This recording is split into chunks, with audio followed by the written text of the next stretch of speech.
The blind girl was just sitting on a plane looking at her phone when she was suddenly surrounded by a group of men wielding submachine guns. The reason? She was the world's top-ranked elite assassin agent who had unexpectedly reincarnated as an ordinary schoolgirl. Not only were her parents impoverished farmers, but she also endured relentless bullying from her classmates at school. Even her homeroom teacher, the notorious exterminator, openly berated her. Luo Ying, in all my years of teaching, I've never met a student as shameless as you. Not long ago, Luo Ying had written a love letter to a boy, only for him to have it read aloud in the school broadcast room, making her the laughingstock of the entire school. Although it was a boy from another class who had exposed the letter, in Teacher 1's eyes, Luo Ying's academic performance was far worse than that boy's who ranked among the top students in the school, so she deserved all the blame. But Teacher 1 had no idea that the Luo Ying standing before her was no longer the same girl. Instead, she was now the ruthless, blood-stained king of assassins.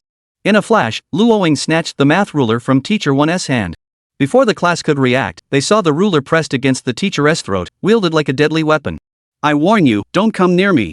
Otherwise, you'll face the consequences. The entire class froze in shock at her words, and even Teacher 1 shuddered involuntarily. Luo Ying, what has gotten into you?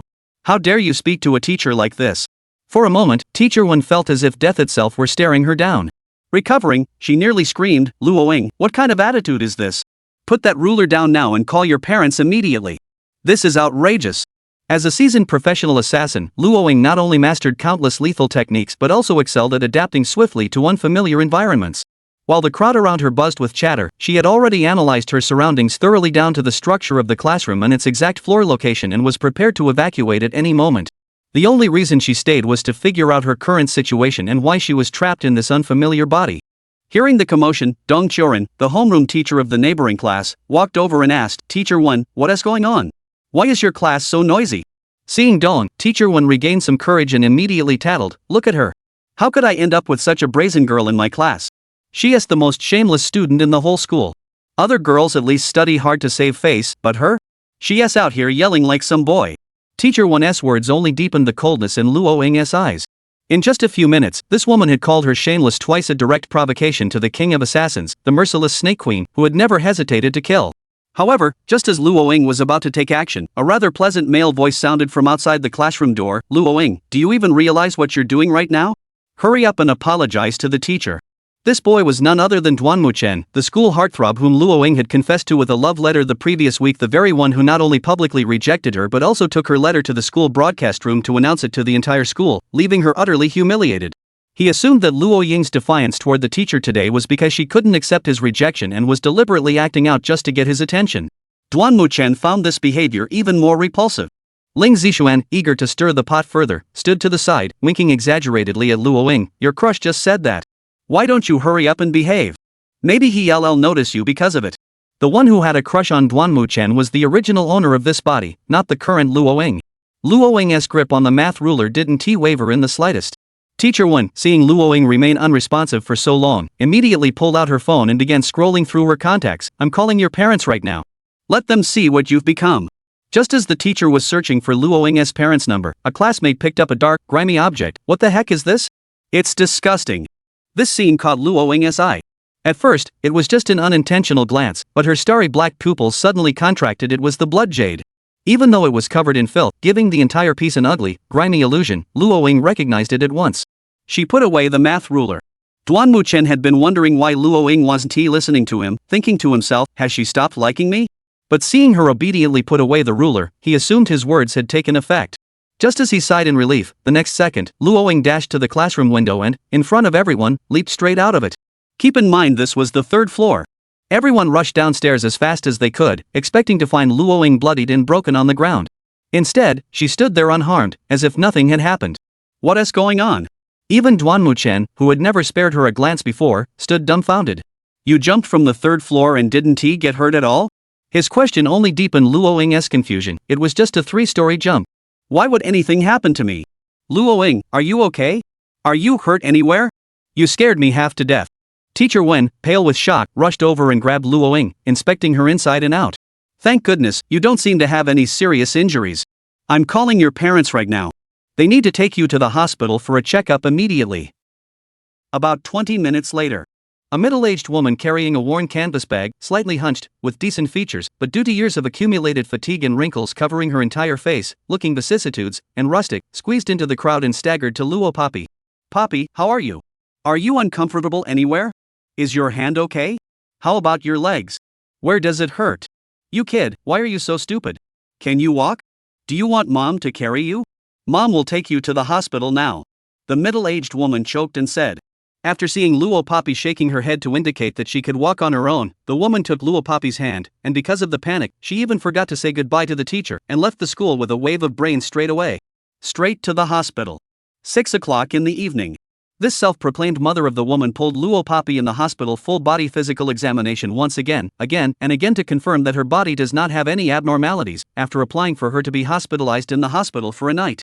It was said that in case she suddenly felt uncomfortable somewhere in the middle of the night, she could seek medical attention in time. She herself naturally did not have any opinions because as long as she stayed here, wherever she was would be fine. There was no other reason, simply because although Luo Poppy had lived a high-class life with fine clothes and food in her previous life, danger was present with it. In order to stay alive, she had to be constantly vigilant of her surroundings to avoid assassinations, sneak attacks, and other incidents.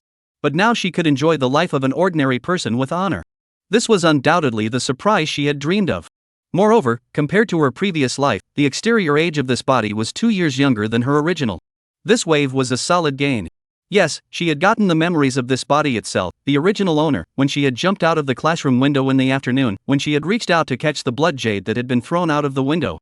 The original owner happened to have the same name as her, also called Luo Poppy. In her memories, the original owner was a timid and cowardly girl who, like all adolescent girls, possessed a private crush for a long time. That person was Duanmu Chen. A week ago, the original owner was inspired by her best friend, and finally summoned up the courage to write a love letter to Duanmu Chen. But in the original master full of joy will love letter to Duanmu Chen, but never thought, Duanmu Chen just to please his goddess Kong Mengde's heart. Just because the goddess Kong Mengde said as long as you take the love letter she gave you to the school radio room to broadcast, I will be with you, Duanmu Chen really did it. After the broadcast, the original owner also became the laughingstock of the whole school. The original owner was depressed for a week and originally thought that this matter would be over. Where did she know that in the next 10 minutes before the last class today, Kong Mengde would suddenly bring people to block her in the abandoned school building, using words to insult her in 100 ways. Even found someone to beat the original owner violently. Which no Kong Mengde brought people coincidentally hit the fatal vitals. The original owner endured the pain for half a class, and finally slumped down in the seat and lost her life forever. Soon after, the international famous king of killers, the Snake King was reborn. Memories over. Sitting on the hospital bed closest to the window in the triple-room ward, Luo Poppy held an unpeeled peach in her hand and threw it gently into the air, not even lifting her eyes. She caught the peach out of habit. She suddenly hooked her lips, revealing a smile if nothing else. Nah, long-lost school life. It's still really letting people. Looking forward to 007, two brothers who love her dearly. Squeak. A minute later, the ward door was pushed open from the outside. Luo Poppy sidled her head and followed the source of the sound to see 4 people walk in the doorway. Cluck. Taking a bite out of the peach she was playing with in her hand, she lay back on the hospital bed in a good way. Poppy, how is your body now? Don't hold it in if you're not feeling well, be sure to tell mom. The middle-aged woman walking at the front was carrying a stainless steel insulated lunchbox in her hand as she walked. She was Luo Poppy's real mother, Shirbishu. There were 3 people behind Shirbishu. The original owner's family totaled 5 people, and she had 2 brothers. Walking in the most left, that height of 1.83 m, the age of 25-6, looks thin and tall, wearing a casual clothes, handsome appearance of the man named Luofeng, is Luo Poppy's older brother. Standing in the middle of that only 17 or 18 years old, the block has been straight to the big brother, height has been 1.8 m, dyed a flaxen chestnut head, the appearance is not the slightest bit inferior to the big brother of the boys named Luo Chen. He was Luo Poppy's second brother. As for the one standing on the far right, he was a middle-aged man wearing dust-covered black clothes, only in his 50s and already with gray hair at the temples, knowing at a glance that he was overworked. He was Luo Poppy's current biological father, Luo Guodong. Luo Poppy glanced at her mother, who didn't forget to always admonish her physical condition at the exit. The one with few words rarely uttered her voice for such a small matter. For some reason, at the sight of these family members in front of her, a warm current suddenly flowed through her chest. Luo Poppy understood that in her previous life, as the world-famous king of killers, her existence made the bigwigs around the globe scared. At the same time, she, who had been lonely for a long time, would also long for affection. At one time, affection was just a luxury to her. Now that she had all of them overnight, it was a feeling that could not be described in words. I'm fine. Luo Poppy gave a dry smile towards her mother, Shirbishu. You child. Seeing her daughter smile, the large stone Shirbishu had pressed in her chest finally fell as she said, "Next time don't be so fussy, the teacher said that when you fell from the third floor, you really scared Mom to death." It looked like Shirbishu didn't know that Luo Papi had jumped from the third floor by herself. Of course Luo Papi wasn't going to explain. "Yes, at night when I heard Mom say sister you fell down from the third floor, brother was scared, luckily nothing serious happened." Big brother Luofeng smiled gently. The person walked to Luo Papi and rubbed her hair. "Mom, where's the porridge you brought? Why don't you quickly take it out for your sister to eat?" The second brother, Luo Chen, compared to his elder brother, carried a strong gangly demeanor, and he suddenly interjected at this time. "Hey yes, I almost forgot." Shirbishu finally recalled that she had also brought kanji. She busily took out a stainless steel insulated rice and placed it on the bedside table of the hospital bed, and took out the hot kanji and handed it to Luo Papi. Slowly, be careful of scalding Shirbishu said. "Which one is bed C1103, Luo Papi's family, please come to the front desk of the nurse's station to pay the hospitalization fee." At this time, a female nurse's voice sounded outside the door.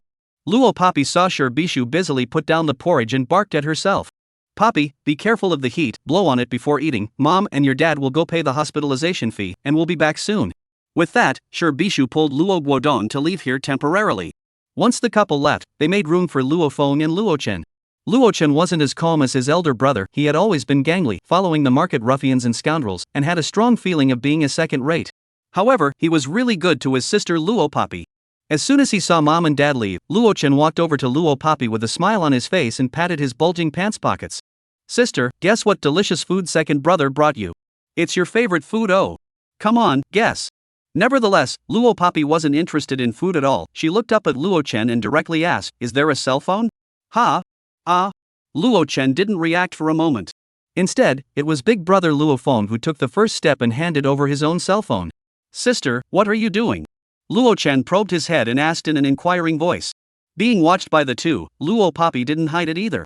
She graciously used Luofeng's cell phone to open a browser, utilizing a series of dizzying operations to eventually enter a web page with a black screen in red, yellow, and white fonts. All the fonts of the platform were in English, which ordinary people could not understand at all. "Sister, what kind of website is this?" True to form, Luochen looked confused. He naturally couldn't read it. Luo Papi hooked her lips, her hand operation didn't stop. Because what she logged on to was an overseas extranet, the platform she entered was the international underground black market, those who traveled in the underground dark circle, carrying out firearms trading, arms trading under the dark platform. It was also the world's top hacker camp. Or more commonly understood, this is a specialized killer and employers to send and receive tasks belonging to the killer site. 008, killer website, contacting men. Extranet, a website that can chat with foreign netizens. Luo Papi lied without blinking at all. She was aware that her two brothers couldn't read English, that's why she dared to log into the killer website in front of the two of them in such an honorable manner. "When did you little girl hide from your brother to chat with foreigners?" As expected, Luochen muttered a couple sentences, but was convinced of his sister's words. He put on an appearance of being able to read English perfectly as he stared at the screen in Luo Papi's hand. In reality, Luochen had just gotten a 10 out of 10 in English not too long ago. "It's good that our sister can read and understand, big brother has no education, what sister says is what she says." Luofeng, on the other hand, put his hand on Luochen's shoulder and looked at Luo Papi with a doting face. To him, no matter what his sister said, he believed it. Seeing her big brother looking at her with a face full of doting, Luo Papi only felt a warmth in her heart. That was a warmth she had never experienced as a cold-blooded killer that everyone shouted to kill. Luofeng dropped out of school after graduating from middle school. In the original owner's memory, the big brother's academic performance was very good, and when he graduated from middle school, he was even admitted to the city's best senior academy with the third best grades in the city. But then because of family problems, that year was the most difficult time for the Luo family funds rolling over. Luofeng hid from his parents and simply dropped out of school. So to this full web page of English letters of the extranet, Luofeng dropped out of school for many years and naturally could not read it. Drip drip drip drip drip drip drip drip drip drip drip drip drip drip drip drip drip drip drip drip. Luo Papi had just logged into the Assassin's website with her Snake King account, and thousands of pop-up messages popped up all at once. She didn't even need to scroll through them one by one to know that the people who sent her private messages were all employers who wanted to entrust her with a mission. This Assassin website was the same as a posting on an ordinary computer website, where one could enact bounty posts, and even send private messages to the assassin of one's choice for a private transaction. Moreover, this underground black market dark night website had a name that resounded all over the world: the Dark Net. Ever since Luo Poppy became the ace of the assassin world and became famous all over the world for her 100% mission success rate, on the dark net, there were hundreds of messages from employers privately messaging her every day. Wahahaha. Luo Chen suddenly let out a loud laugh, pointing at the cell phone screen with a surprised face and saying to Luo Poppy, "Sister, so many foreign netizens looking for you to chat with? This is too much fun. Why don't you register an account for Brother as well? Brother also wants to chat with foreigners. I can even brag about it to my classmates." Luo Poppy held her forehead and rolled her eyes at Luo Chen. If she really registered an account for him, she was only afraid that he would have the life to enter the dark net, but not the life to chat. Luo Poppy no longer replied. She directly used English to send a private message to an assassin with the codename Fox Charm. The content was simple and clear. "I'm Snake, transfer $1 billion to me, I'll give you the card number in 2 days. Snake is short for the codename of the Snake King. In their world of killers who ate people without spitting out bones, they didn't have any friends. This killer, codenamed Fox Charm, was only her subordinate. Luo Poppy grew up in the #1 international assassin organization, Blood Shadow. People on the road don't even know if she is a man or a woman, and the only person who has seen her, other than the head of the Blood Shadow organization, is Fox Phantom. And in addition to the Blood Shadow organization, Luo Poppy herself has created an arms organization outside. That arms organization whose power has spread to all the territories around the world. Blood Pavilion. As an arms organization, the Blood Pavilion not only sells firearms, ammunition and other arms, but also has an intelligence unit that specializes in selling information. As long as you can afford to pay the same price, even if you want to know what color underwear someone is wearing today, they will strip it out for you. And she, Luo Poppy, was the owner of the world's largest arms organization, the Blood Pavilion. 009, $1 billion. As for Fox Charm, she was the henchman who was directly in charge of the entire Blood Pavilion headquarters for Luo Poppy. That is to say, apart from Luo Poppy, everyone in the Blood Cabinet has to follow the orders of Fox May. Not long after Luo Poppy's message was sent, she received a reply from the other party. "Pavilion Master, you actually ran to Country Z. What, our famous king of killers actually still has times when he's short of money." Without having to face each other, Luo Poppy could guess what Fox Charm's expression was right now. She also didn't intend to tell him about her rebirth. She just quickly replied with a hmm. Within 5 seconds, Fox Meister sent a new message. "It's just $1 billion, it's nothing, Pavilion Master, remember to send me the bank card number." After reading Fox Phantom's reply, Luo Poppy no longer replied, she closed all web pages. When she returned the phone to Luo Phone, she also added a few firewalls to his cell phone by hand. It was to avoid his phone from being hacked down the darknet and traced to the IP address. Watching her series of flexible operations, the curious baby Luo Chen pestered and asked, "Sister, what did you chat with the foreign netizens? Can you tell your brother about it?" "Of course." Luo Poppy hooked her lips. "Really?" Luo Chen blinked in surprise. But she heard Luo Poppy say, "Can't." Naturally, she wouldn't tell Luo Chen that she was now in possession of his sister's body and didn't intend to return it. Just now, when she took the cell phone, it was only to contact her own henchman in her previous life. By the way, she asked the henchman for some pocket money. On the other hand, Luo Phone was not the same as the big-hearted Luo Chen. He took back his cell phone, but his brows were knitted. He knew best about his sister Luo Poppy's academic performance. In the past, when his sister played with her cell phone, she would at most go online and chat with her friends. As a result, today she, a person whose English level couldn't even reach the passing line, actually boarded the extranet and even chatted with foreigners? What is wrong with my sister today? How is it that after only 1 day of not seeing her, it's as if she's changed into a different person? After staying in the hospital for a night, Luo Poppy ate a lot of things, including fruits, snacks, and night snacks. The fruits were bought by Shi Bishu and Luo Guodong, saying that they wanted to give her a good body tonic. The snacks were brought by her elder brother Luo Feng, who now works every day and is very strapped for his daily life, but is willing to spend money to buy a big bag of snacks for her. As for the night snacks, of course it was second brother Luo Chen who sneaked out in the middle of the night to buy them back. This made Luo Poppy, who had never experienced affection, secretly swear in her heart that from now on, they were her true family. She would definitely let them live a good life. The next day, Saturday. At high noon, the sun scorched the earth and the pedestrians on the roadside walked briskly with umbrellas. Luo Poppy was discharged from the hospital accompanied by Luo Chen. Luo Feng had gone to work early in the morning, and Shi Bishu and Luo Guodong were also approaching their work hours, so they were sending Luo Chen to pick her up and discharge her from the hospital. The two of them followed the shadowy objects that could block the sun's rays and walked in the direction of their home. "Sister, brother remembers that you said last time that you wanted to eat steak from that steakhouse that just opened nearby, right? I've saved up enough pocket money, brother will take you there to eat." Luo Chen patted his chest with a proud face. The one who wanted to eat steak was the original owner. Luo Papi also realized through the original owner's memories that the original second brother, in order for her to eat a steak, ate 2 big steamed buns for breakfast before school every day, and saved the money from his own meals in a hard way. Luo Papi listened to Luo Chen's words, her heart mixed with indescribable emotions. Could this be the feeling of having a brother who loves you? Sister, we're home. Luo Chen, who was walking in front, suddenly spoke out, his hand still pointing at an old house not far away. Following the direction that Luo Chen pointed, Luo Papi looked up and just happened to see the location of the living room at the front entrance of the home. In imagination, the simple but cozy home did not appear, instead, there was. In front of the dining table in the living room, there was a group of people standing. A group of people dressed as villains were surrounding a man with a green dragon tattoo. The tattooed man was sitting on a chair, crossing his legs like a lord, as if this was his territory. Bishu, on the other hand, stood on the side and whispered softly to him. Please forgive us for a few more days. When we have money after a while, we will immediately run the company and return the money to you. Bah!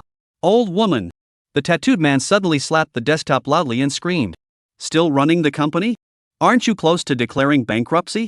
What's the point of running that shell company of yours? Return the money today, or we'll arrest your son and daughter to sell their kidneys.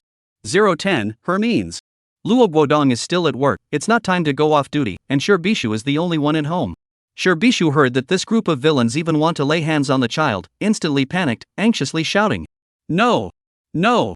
It's not about the child, we mortgaged the company to you, don't move the child. Bishu did not see Luo Papi and Luo Chen, who were already standing not far from home. For the sake of her child, she pleaded bitterly. Compared to the child, what was the company worth? I'll be damned. How much is your shell company worth? You even mortgaged it to us. I don't give a damn. Scream again and I'll sell you to the kiln to make money for us. The tattooed man slapped the table and stood up, yelling. Mom! When Luo Chen saw such a scene, he only felt his chest heat up and an emotion called anger welled up in his heart.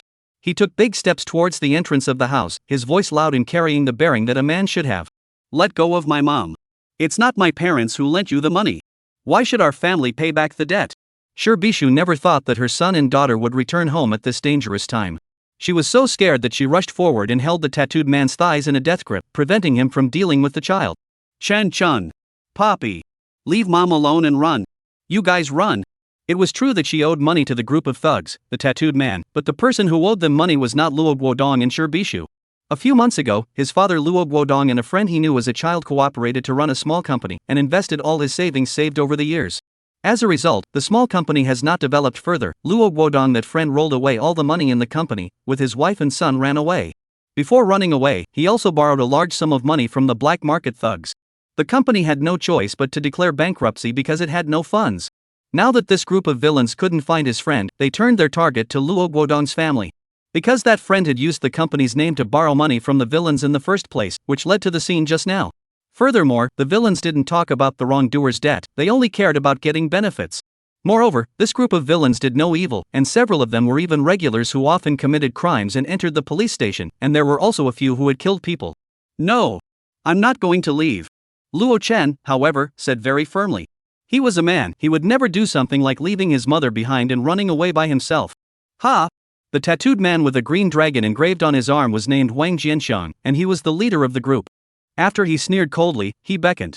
Where's the man who sent his daughter to sell his kidney? Arrest him for me. A group of thugs surrounded him. Luo Chen, although he was quite a good fighter and his physical strength was not bad, after fighting back twice, he was still outnumbered and was quickly caught. Wang Jianxiang kicked away Bishu, came in front of Luo Chen, pinched Luo Chen's chin, smiled with a morose face. Brat, a little bit of ability, huh?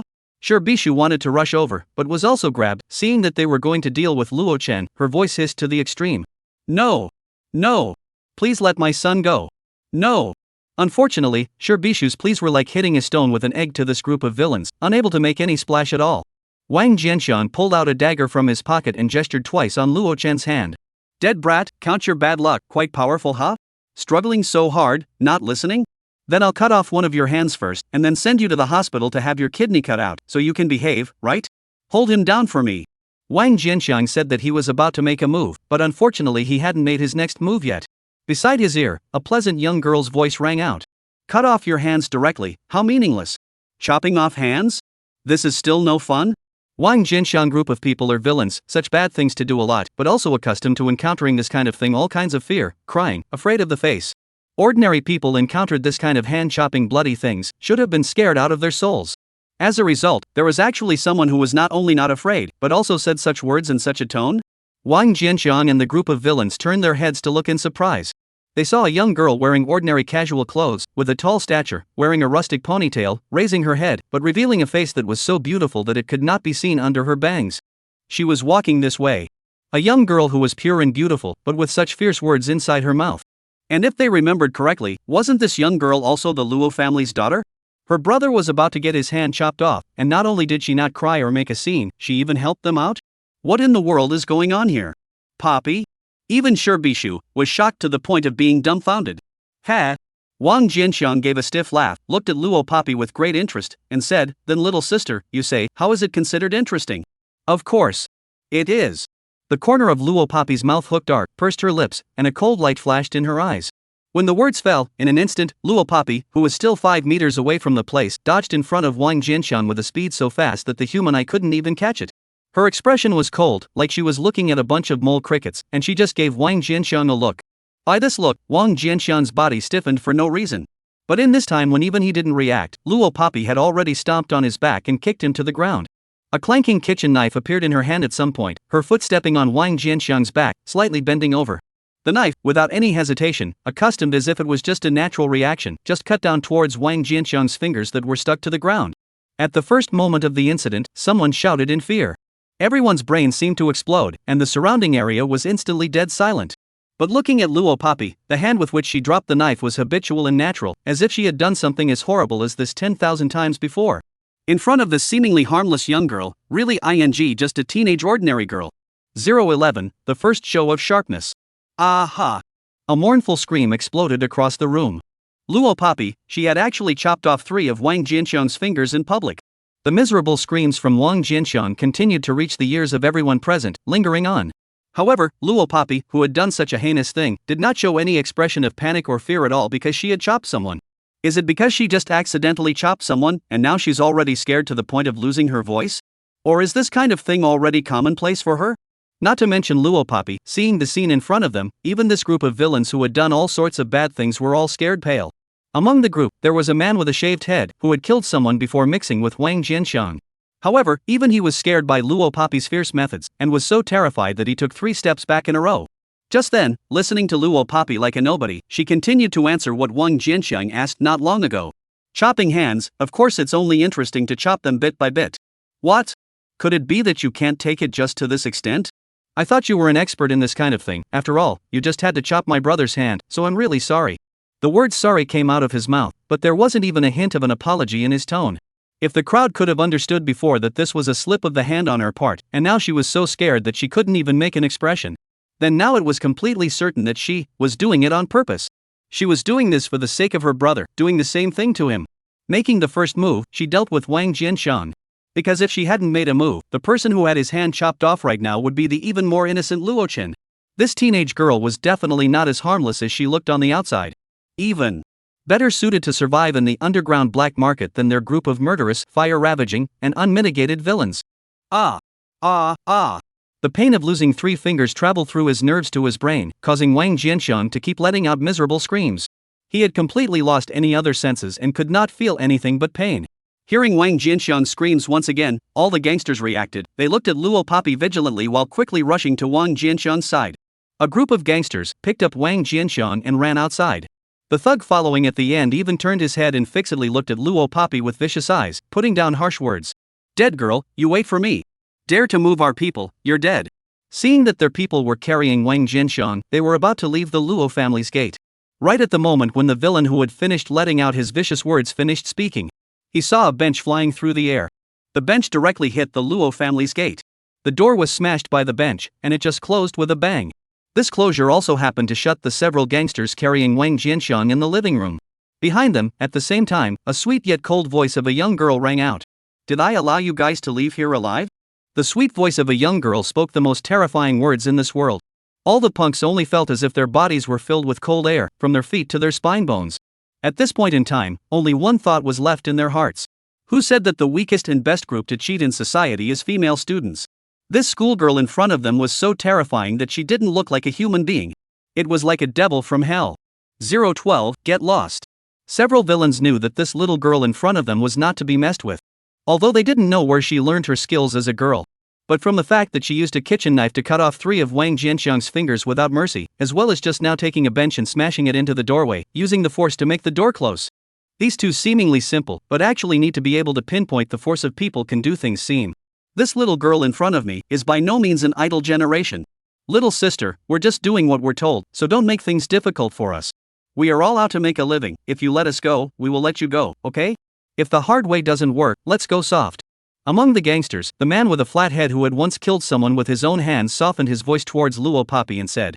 There were also a few gangsters who just didn't believe in this evil. Could it be that they couldn't even beat a little girl whose hair hadn't even grown back yet? A few people argued and muttered. Grass, stinking girl, don't give face, don't think I'm really afraid of you. I've chopped up a lot of people on the street. You can't compete with me. How dare you not let me leave alive? You've got guts. What the? This group of gangsters were originally hooligans, even though they were scared in their hearts. The so-called manhood that didn't allow them to bow down to anyone encouraged them to provoke Luo Papi once again. 3697. Unbeknownst to them, Luo Papi dropped the chopper and suddenly uttered a number as the person walked towards the front of the few people. What? The several gangsters were dumbfounded, half unable to react. What 3697, could it be that this girl even played a numbers game? 3698, 3699. Luo Papi was advancing, her gaze finally landing on the punk in the living room that was most against the white wall, gently hooking the arc, Year 3703. He was about to become the 3,703th person to die at her hands. Yes, the number Luo Papi reported was the total number of killings in her previous life. And now, these people in front of her also counted towards her total number of killings. Just when the several gangsters were confused by what Luo Papi said, they were completely clueless. At the back, Shibishu, who had been dumbfounded with Luo Chen since a moment ago and only reacted late now, finally rushed up and grabbed Luo Papi's hand, her rough palm still attached to her forehead. Papi? Papi, you this is? How? What's wrong? Papi, don't scare mom, are you a child with a fever? How can you slash people with your hands? How can you do such a horrible thing? Shibishu was truly terrified, since just now, her receptivity had dropped straight to 0. Her daughter, just now, had actually chopped off 3 of someone's fingers in front of her. Was this really her daughter's doing? Luo Chen's reflex arc was already longer than the average person's, perhaps it was inherited from Shibishu, who also only reacted now and was looking at Luo Papi with a jaw-dropping gaze. It was as if he was recognizing his sister for the first time. In fact, if Shibishu just did not rush up and grab Luo Papi's hand, in front of these several gangsters have already turned into several corpses. The plan was disrupted by Shibishu. Luo Papi was not angry, but instead looked sideways at her mother, asking for her opinion in an unprecedented manner. Mom wants me to let them go? The king of killers in the world of assassins, who regards human life as grass and kills on a whim, would actually change his actions one day because of his mother. If this matter was known to the group of old things from the International Underground Organization, I'm afraid that they would be so scared that they would fall straight off the bench. There's no fever either, you child, what nonsense are you talking about? What letting them go or not, what else can you do to them? Can you still not let them go? Shibishu was already so scared that her face was pale, and she was even still stuttering when she spoke. Obviously from just now until now, she was still in a state of shock. That meant that she was told to let them go. After Luo Papi heard Shibishu's words, she actually really didn't make another move against this group of punks. One word, coldly spat out from Luo Papi's mouth, get lost. A few punks heard this, as if they had received some kind of salvation, as if they had opened the exit from hell to the human world. After opening the door, they rushed out desperately. The arrogance and bossiness that they had when they first arrived was completely gone. Take your fingers away as well. Luo Papi reminded in an expressionless voice before the last punk left. The fingers, naturally, were the 3 that Wang Jianxiang had cut off. In the end, it was the inch-haired man who had served his time with Luo Papi who walked back and took away Wang Jianxiang's fingers. A group of people left the scene in a hurry. Without that small streak of blood belonging to Wang Jianxiang. Everything just now, it is as if it did not happen. 013, going to the mall. Until the gangsters completely left, Shibishu only gasped 2 mouths of rough breath, grabbed Luo Papi, anxious almost falling tears. Papi, you quickly go pack your bags, go back to the countryside in the next few days, go to your grandmother's house to avoid the wind for a while. Chen, you also go. The tone was urgent and fearful. Saying that, she also took out her cell phone. I'll give Guodong a call, you 2 kids, don't go pack up yet. After such an incident, Shibishu's first thought was to contact the child's father, then wait for the child's father to come back to discuss how to place the child together. So much so that she even forgot to suspect Luo Papi's series of abnormal behavior just now. I'm not going.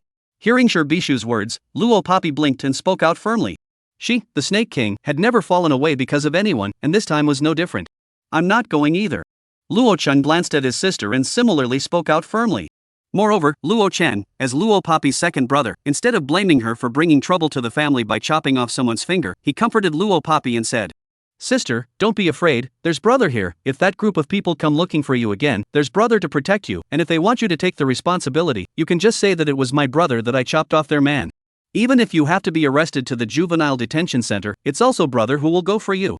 So sister, don't be afraid." Luo Chen had already made up his mind in his heart, if he was held accountable, even if he had to go to his death, he would have to cover this matter for his sister. He only had this one sister, he must give her the best future. Luo Poppy heard Luo Chen's words, her eyes moved, she was a little surprised that he would actually treat her so well. Thinking of all the hardships she encountered in her previous life, she had to solve them on her own, no one would help her. So much so that she never trusted anyone other than herself, and never received true affection or friendship. Could this be the difference between having a brother and not having a brother? Seeing that the two children could not be persuaded, Shirbishu could only wipe her tears and call her husband. When Luo Guodong and elder brother Luo Feng rushed home, Shirbishu's emotions have been calmed down, she put the matter briefly with the two said again. Luo Guodong is, after all, the head of the family, he came back, Shirbishu also assured. So put the previous mood to send the two children back to the countryside to avoid a mind put away, wiped the corners of his wrinkled eyes, said to Luo Poppy. Poppy, it's okay, this matter will be discussed by mom and dad will be dealt with, you two children are also scared, it's okay, Chen Shen, you take your sister out for a walk to dissipate your mind. It was still high noon, the hot big sun was still hanging high above the head, and the noon meal hadn't been eaten yet. By saying this, Shirbishu was clearly trying to sidetrack Luo Poppy and Luo Chen. As for big brother Luo Feng, he was already a mature adult, so with all these things to be discussed next, Shirbishu did not intend to sidetrack him. Okay. Luo Chen did understand, he pulled Luo Poppy up and walked outside. Luo Poppy, who had been pulled up, hadn't said anything for a long time, and when she got up from the bench, she suddenly said, "You guys are worried about that incident just now, aren't you?" Without waiting for Luo Guodong's few people to answer, Luo Poppy continued, "If you guys trust me, I can take care of everything for you. It could even make Wang Jianxian's group of people disappear forever, then all the problems they were concerned about would not happen." Shirbishu was once again startled by Luo Poppy's words and hurriedly got up to push Luo Poppy outward. "Poppy, what nonsense are you saying? Hurry up and go out with your brother, it's fine to go to the mall wherever." Luo Guodong and Luo Feng were also shocked by Luo Poppy's words. But soon the two of them reacted and automatically transformed Luo Poppy's words in their minds to, she must be worried about them, that's why she said this. Shirbishu had already pulled out a crumpled $100 bill from her pocket and shoved it into Luo Poppy's hand. "Go out with your brother to play for a while and then go home. Listen, take this money and your brother to find a place to eat lunch, the house is so messy, you guys go out to eat a good meal, Poppy good off." Luo family's current family situation is not good. Especially after Luo took all the family's savings to start a company with a friend a few months ago, and was swept away with all the money, the Luo family's savings is a negative amount, which is even more difficult than an ordinary family that works for a living. $100, in today's society, can at best only buy a few cups of milk tea. But for the Luo family, this is already considered a considerable amount of money. 014, met again Duanmu Chen. Perhaps because Shirbishu looked at herself with begging eyes, Luo Poppy didn't refuse anymore, she took the $100, turned around and walked out. "Sister, wait for brother." Seeing this, Luo Chen also quickly chased after her. Starfish Plaza, the most popular shopping mall in Black Forest City, was located in the most lively and bustling south block in the city center. It covered a total of 210,000 square meters, and it was adjacent to the city's hottest pedestrian streets and commercial buildings. Every day, the flow of people going in and out of Starfish Plaza could even be as high as tens of thousands, which made it undoubtedly the #1 city in the Black Forest region. Luo Poppy just walked through the mall's gates and went straight to the biggest barber store in the mall. Luo Chen followed behind and asked, "Sister, what? You want a haircut? What do you think?" Luo Poppy had already walked into the doorway of the barber store, and when she heard her second brother's words, she turned her head towards him and hooked her lips in a seductive smile. That smile, so beautiful that Luo Chen was violently stunned, and his footsteps stopped. Grass, when did the younger sister suddenly become so beautiful? Even her temperament was completely different from before. Without waiting for Luo Chen to think more, Luo Poppy had already stridden inside the barber store. "Beauty, haircut, or hair wash?" The little brother of the barber store hurriedly ran over and asked politely. Thinking of her previous life, with that beautiful over-the-waist straight hair, Luo Poppy snapped her fingers, "Straighten all of my hair for me." The original owner was not ugly, not only was she not ugly, her features were instead exquisite and prettier than a movie star. It was only a pity that she often loved to tie her hair into old and rustic twisted braids, plus a thick layer of diagonal bangs, successfully hiding all of her original beauty under the complicated hairstyle. This was also a major reason why that schoolboy of the Second Advanced Academy, Duanmu Chen, didn't like the original owner. Girls who were too earthy were usually not very popular with boys. A brand new fresh and long straight hairstyle was formed in the operation of the barber boy. The hair had just been cut, and even the barber boy couldn't help but marvel out. "Beauty, you match this hairstyle, it's too beautiful." The most Luo Poppy had heard in her previous life was compliments on her beauty, so she would not at all be like an ordinary teenage girl who was so shy that she couldn't raise her head when she suddenly heard this. Instead, she replied with a big smile and an international standard conversational tone, "Thank you, you did a great job with the cut." After paying the money and coming out of the barber store, she saw Luo-chen who had been waiting at the door. The first time Luo-chen saw Luo Poppy who had changed her look, those dark eyes went straight and he exclaimed, "Whoa, ha! Sister, this hairstyle of yours, paired with this current aura, it's almost as if you've changed into a different person.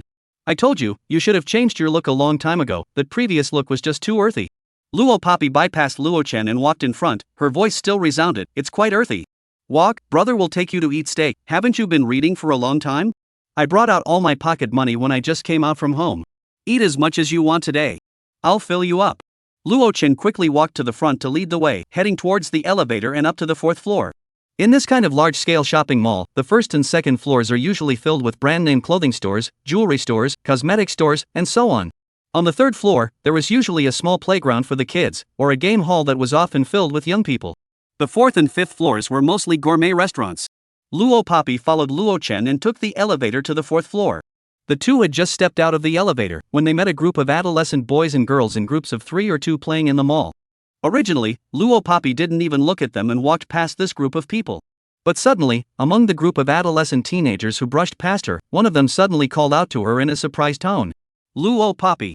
Hearing someone call out to her, Luo Poppy clasped her hands to her chest, lazily turned her head, and saw that in this group of people, there was a familiar face standing. Duanmu Chan.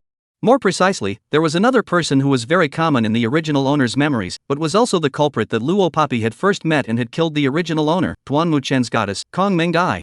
Duanmu Chen had seen Luo Poppy since he passed by her just now, and at first he just looked at her a few more times because she was pretty, and inexplicably felt some familiarity. When he was about to walk past, he suddenly saw her clearly. This young girl with a good temperament, pretty face, and an uninviting aura emanating from her body was actually Luo Poppy, who had just staged a jumping incident in front of him a few days ago. That dress up and rustic, but also do not know good and bad like himself, and even gave himself wrote a love letter to the girl, Luo Poppy. Only one day has not seen, how did she suddenly become so beautiful? 015, counterattack scum girl. Duanmu Chen's eyes were falling straight onto Luo Poppy, and for a while he looked dumbfounded. For a long time, he didn't react from the shock of Luo Poppy has actually become so beautiful. On the contrary, a boy standing on the left side of Duanmu Chen looked at Luo Poppy with a stunned face and said, "No way. You're the girl who wrote a love letter to Chen last week? You're a big name in our school." No wonder the boys were so surprised. There was an ungrateful ugly girl who wrote a love letter to the school's schoolmaster, and it was even broadcasted on the whole school's radio. This matter was so big in the second advanced academy that even the principal was alarmed. Because of this, the original owner was carried to the podium during the Monday flag-raising ceremony, and the whole school was criticized by name in public. Although standing far away, the boys had seen Luo Poppy's looks from afar. It was earthy and ugly, and could not even be found in a pile of people. With this beautiful and confident appearance now, it was a stark contrast. "Are you really that Luo Poppy?" The boy's uncertain voice sounded again. The question Luo Poppy frowned slightly. This was the mess that the original owner had left behind for her. Originally, she had no intention of paying attention to these tedious and trivial matters. But seeing as the original owner had given her her physical body, then she would take over for her and deal with certain social garbage. White and slender fingers gently brushed her hair. Luo Poppy revealed the flirtatious smile she had in her previous life when she was an assassin and charmed men. "If I am not, could. You are?" This one bewitching action, coupled with a flirtatious smile, puts Duanmu Chen as well as a few surrounding boys all mesmerized and wide-eyed. Beautiful. Too beautiful. Just like a little demon. What's wrong with Luo Poppy today? Not only has she become so beautiful, but the seductive expression she makes between her hands and feet is also so natural. She's directly compared to the goddess Kong Meng Dai. As the only goddess in the hearts of the boys of the Second Advanced Academy, even the school's grass, Duanmu Chen, had fallen under her pomegranate skirt. But now, all of the boys' attention shifted to Luo Poppy, but directly ignored her. Kong Meng Dai had never suffered such indignity. In her concept, as long as there was a place where she existed, all other girls had to be green leaves. What's more, the person who compared herself to her was actually Luo Poppy, a waste and trash that she never put in her eyes. Luo Poppy. Kong Meng Dai gritted her teeth and shouted out these two words. But in front of the boys, she had always maintained the image of a gentle goddess, so that suddenly hideous face, like a chameleon, was gentle all of a sudden. "What are you guys doing here?" Kong Mengdai said in a coy voice. Without waiting for Luo Papi to answer, Kong Mengdai made a feigned face of surprise and continued. "Oh my god, you're not here to find Chen, are you?" Everyone present, with the exception of Luo Chen who was still puzzled and unaware of the situation. Everyone knew that Luo Papi had written a love letter to Duanmu Chen and that she liked him. Where in this world are there so many coincidences? It just so happened that they came to the mall to go shopping and met Luo Papi. Plus, Kong Mengdai is still adding fuel to the fire and continues. "Last Friday I was discussing with a few of my little sisters about coming to Starfish today with Chen and the others to go shopping, and I saw that you were also listening, so I invited you at that time. But you said you wouldn't come. I didn't expect you to come today anyway." If everyone was just suspicious before, then with Kong Mengdai's words, it was almost certain. Luo Papi had deliberately squatted to find Duanmu Chen today. Several of Duanmu Chen's friends knew that Duanmu Chen hated that kind of pestering woman the most. Now Kong Mengdai said this. Sure enough, Duanmu Chen's brows furrowed, and when he looked at Luo Papi's eyes again, they were already filled with full of disgust. This mall, is it run by his family? Just as Kong Mengdai was looking at Luo Papi with her nostrils in triumph, Luo Papi's words suddenly stunned the crowd. He, naturally, was referring to Duanmu Chen. Ha! The crowd was startled. Duanmu Chen was also startled violently, not knowing why Luo Papi would suddenly ask this. No, not ah? Kong Mengdai glanced at Duanmu Chen and returned naively. He then saw Luo Papi standing in front of them, revealing a meaningful smile before coldly speaking out. Since it's not, then what does it matter to you guys if I'm here and what I'm going to do? With a disgusted look at Duanmu Chen, Luo Papi continued to laugh softly, and the words she uttered were that unemotional. I came here to find him? Then it would be better to go to the zoo to see the gorillas more pleasing to my eyes. Classmate, this kind of joke, it's not funny at all. 016, dislike scum. The voice fell. The crowd sniffed, all stunned. Nanny. The few friends who followed beside Duanmu Chen, after making a surprised sound, all of them stared wide-eyed. On the love letter, Luo Papi wrote that she liked Duanmu Chen for 3 whole years, since the first year of intermediate academy. That's why in the past at school, she would be the first to rush up to send water when Duanmu Chen was sweating from playing basketball. Every week, the weekly duty of sweeping the floor, are silent to do the weekly duty for Duanmu Chen. Just ask, such a girl who has selflessly devoted herself to Duanmu Chen for 3 years. Today, she actually said that Duanmu Chen was not even as good as the gorillas at the zoo. Who could not be surprised? This was simply more unbelievable than the sky falling. Not only did Duanmu Chen's several friends, including Kong Mengdai, even Duanmu Chen himself, his eyes widened in shock. Luo Papi, what do you mean by that? Duanmu Chen, who had never put her in his eyes originally, looked squarely at Luo Papi for the first time, frowning as he said. Everything the original owner Luo Papi had done for him, Duanmu Chen naturally knew. But since elementary school, Duanmu Chen's side was surrounded by many admirers. Because of his handsome looks, those girls had been scrambling to do the work he was supposed to do since he was a child, without any complaints. This made Duanmu Chen think for a while that he deserved to enjoy unconditionally all that the original owner had given to him. As the school bully who had always been held up to the heavens, Duanmu Chen had never been subjected to such disparagement. So at this moment, he looked at Luo Papi with eyes that looked like he wanted to see a hole through her. It seemed like he wanted to confirm whether she was deliberately provoking herself with such words or not. Trying to catch her? So as to make herself fall in love with her? However, no. Not only did Luo Papi not show any lying appearance, she even gave him a look with an even more contemptuous expression. Literally, now, please take your people and get out of my sight immediately. Don't interrupt my dinner with my brother, please. Her mouth said thank you, but her voice was so cold that it sent chills down one's spine. Could it be that she really doesn't like herself anymore? Duanmu Chen's brows knit tighter, and a very unpleasant emotion suddenly welled up in his heart. But still, he got out of the way. From just now, Duanmu Chen's attention had been on Luo Papi, not to mention that he himself had been put on the spot by Luo Papi. Kong Mengdai looked at Luo Papi's back and clenched her fists tightly. Luo Papi. Kong Mengdai called out to her again. Soft and weak voice, those who didn't know really thought that Luo Papi had done something to her. How can you compare Tatsu? Compare it to a gorilla? It's really too hurtful for you to talk like that. Even if you don't like Chin anymore, Chin. He was also once the person you liked for 3 years. Kong Mengdai's words were meant to remind everyone that Luo Papi had also written such a deep love letter to Duanmu Chen last week. As a result, today it's like she's suddenly changed? Acting as if she really doesn't like Duanmu Chen, who is she showing it to? Kong Mengdai was certain that Luo Papi was pretending. She must have deliberately pretended to show Duanmu Chen, so as to attract Duanmu Chen's attention. And I? This time, it was Luo Chen, who hadn't made a sound, who was surprised. Luo Chen pointed at Duanmu Chen, obviously unaware of this, his face full of surprise. Sister, you like him? Luo Papi was asked by Luo Chen, and instead of rushing to answer, she gently hooked an upward arc. Interesting. She had been an assassin for so many years, and was used to seeing all sorts of thousands of faces, but she had never seen a girl as disgusting as Kong Meng Dai. On the surface, she pretended to be soft and delicate in front of the boys. On the back, she brought someone to violently beat up the original master, causing him to die. A sentence that made everyone suspicious of her once again, thinking that she was pretending when she spoke to Duan Chen like this now. Seeing that Luo Papi didn't speak, Kong Meng Dai gave a bad smile in her heart. Thinking that Luo Papi was being centered by herself and had nothing to say. Being misled by Kong Meng Dai, the surrounding people also thought that Luo Papi was just pretending. She actually still likes Duan Chen. She was also pretending, and even they were almost fooled. Just when they thought so, they suddenly saw Luo Papi gently brush her hair, her beautiful side face slightly raised, and then listen to her unhurriedly, one word at a time, open her mouth. Oh? You said I liked him for 3 years, that thing, oh? Saying that, Luo Papi looked towards Luo Chen, her arc hooked and her voice softened. In the end, she even learned Kong Mengjia's tone and directly pouted to her second brother Luo Chen. That was just a little joke I made, you guys still took it seriously? I'm really sorry for making you guys misunderstand that I'm looking at a boy who isn't even 1/10 as handsome as my brother and is also so ugly. Brother, you say, right.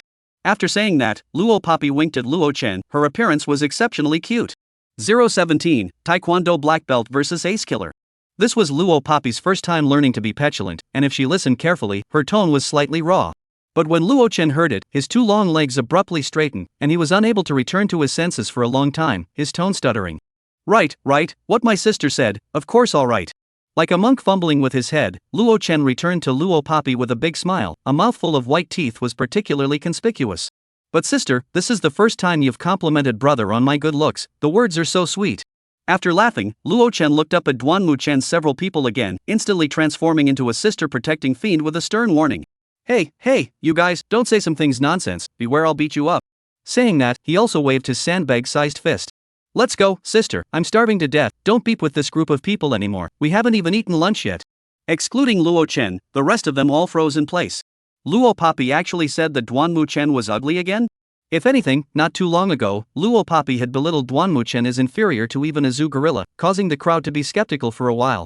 Then now, the crowd thought to themselves that Luo Papi had 80% really put down Duan Chen. Because no one can say such words in front of their favorite person without even blinking. Duan Chen's breathing tightened, he didn't listen to Luo Chen's words at all, his mind just kept repeating what Luo Papi said over and over again. Did she really not like herself anymore? No, he didn't believe it. Seeing Luo Papi and Luo Chen finish their words, the two of them didn't even give him a look anymore, nor did they plan to pay attention to anyone else, they turned around and left. Duan Chen was anxious, he took big steps to catch up. Luo Papi, make it clear, what do you mean you like me and are just joking? Duan Chen said, his hand was about to slap Luo Papi's shoulder from behind, trying to stop her from advancing.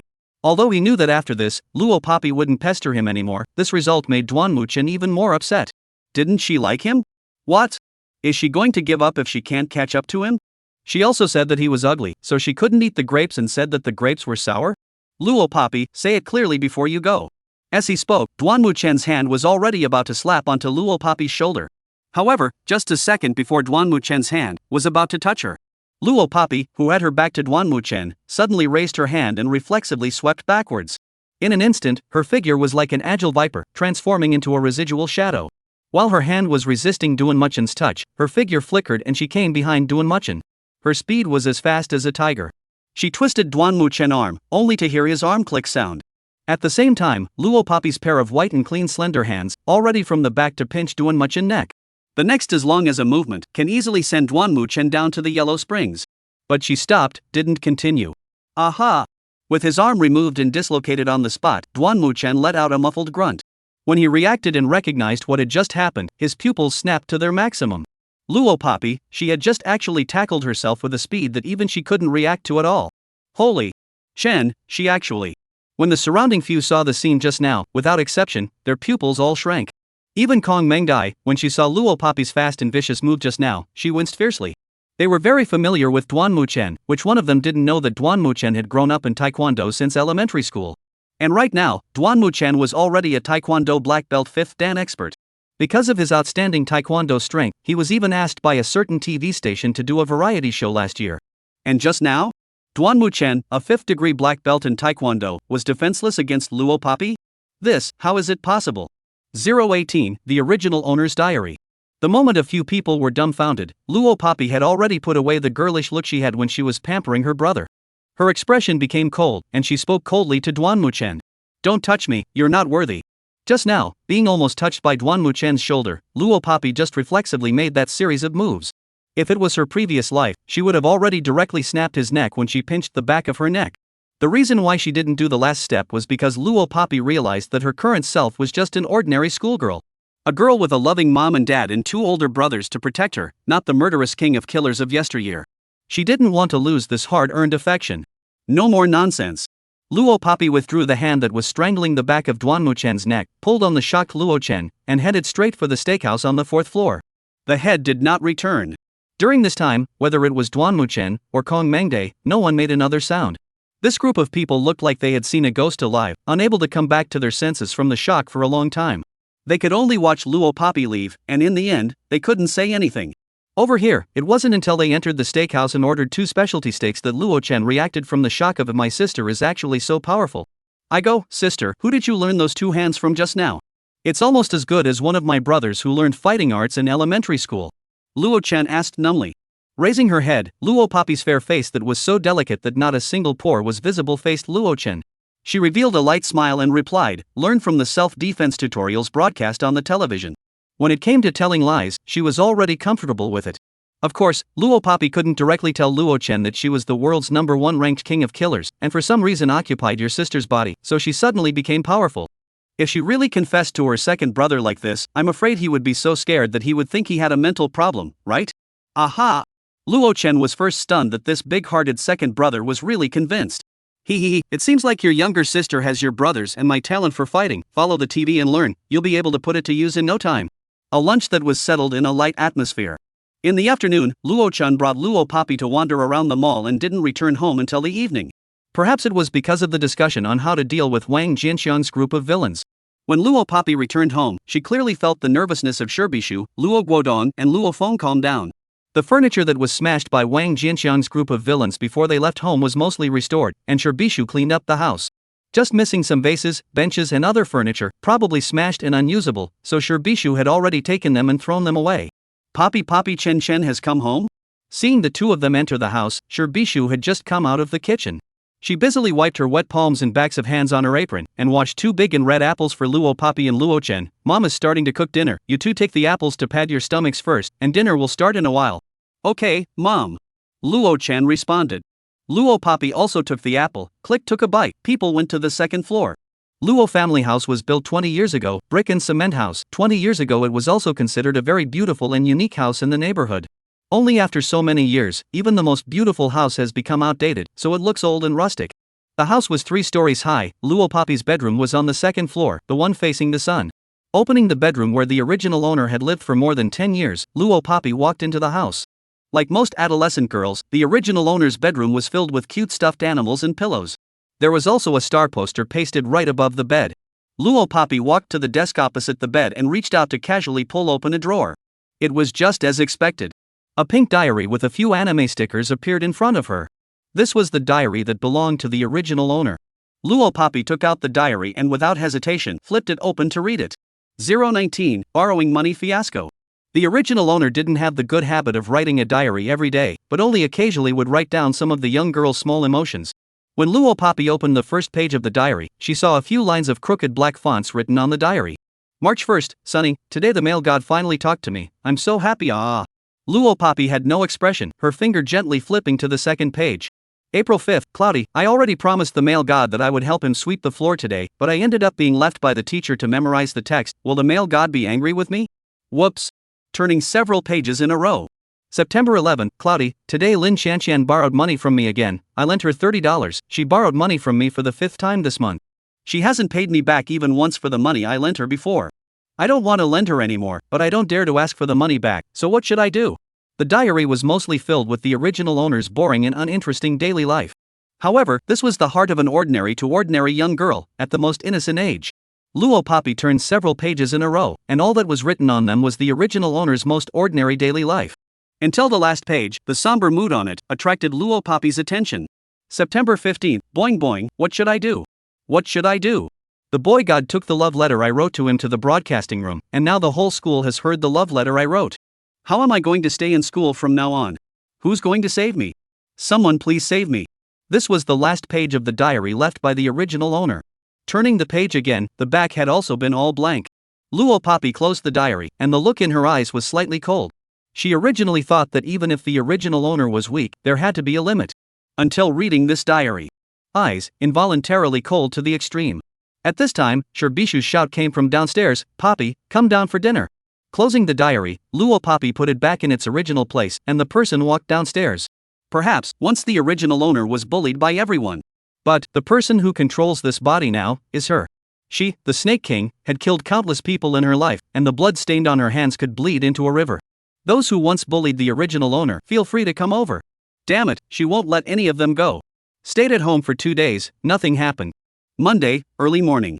Before dawn, Luo Papi jogged around Black Forest City before returning home, grabbing her bag and heading to school. The time was just right. Luo Papi had been jogging a few laps around Black Forest City every morning for the past 2 days, in order to exercise her body.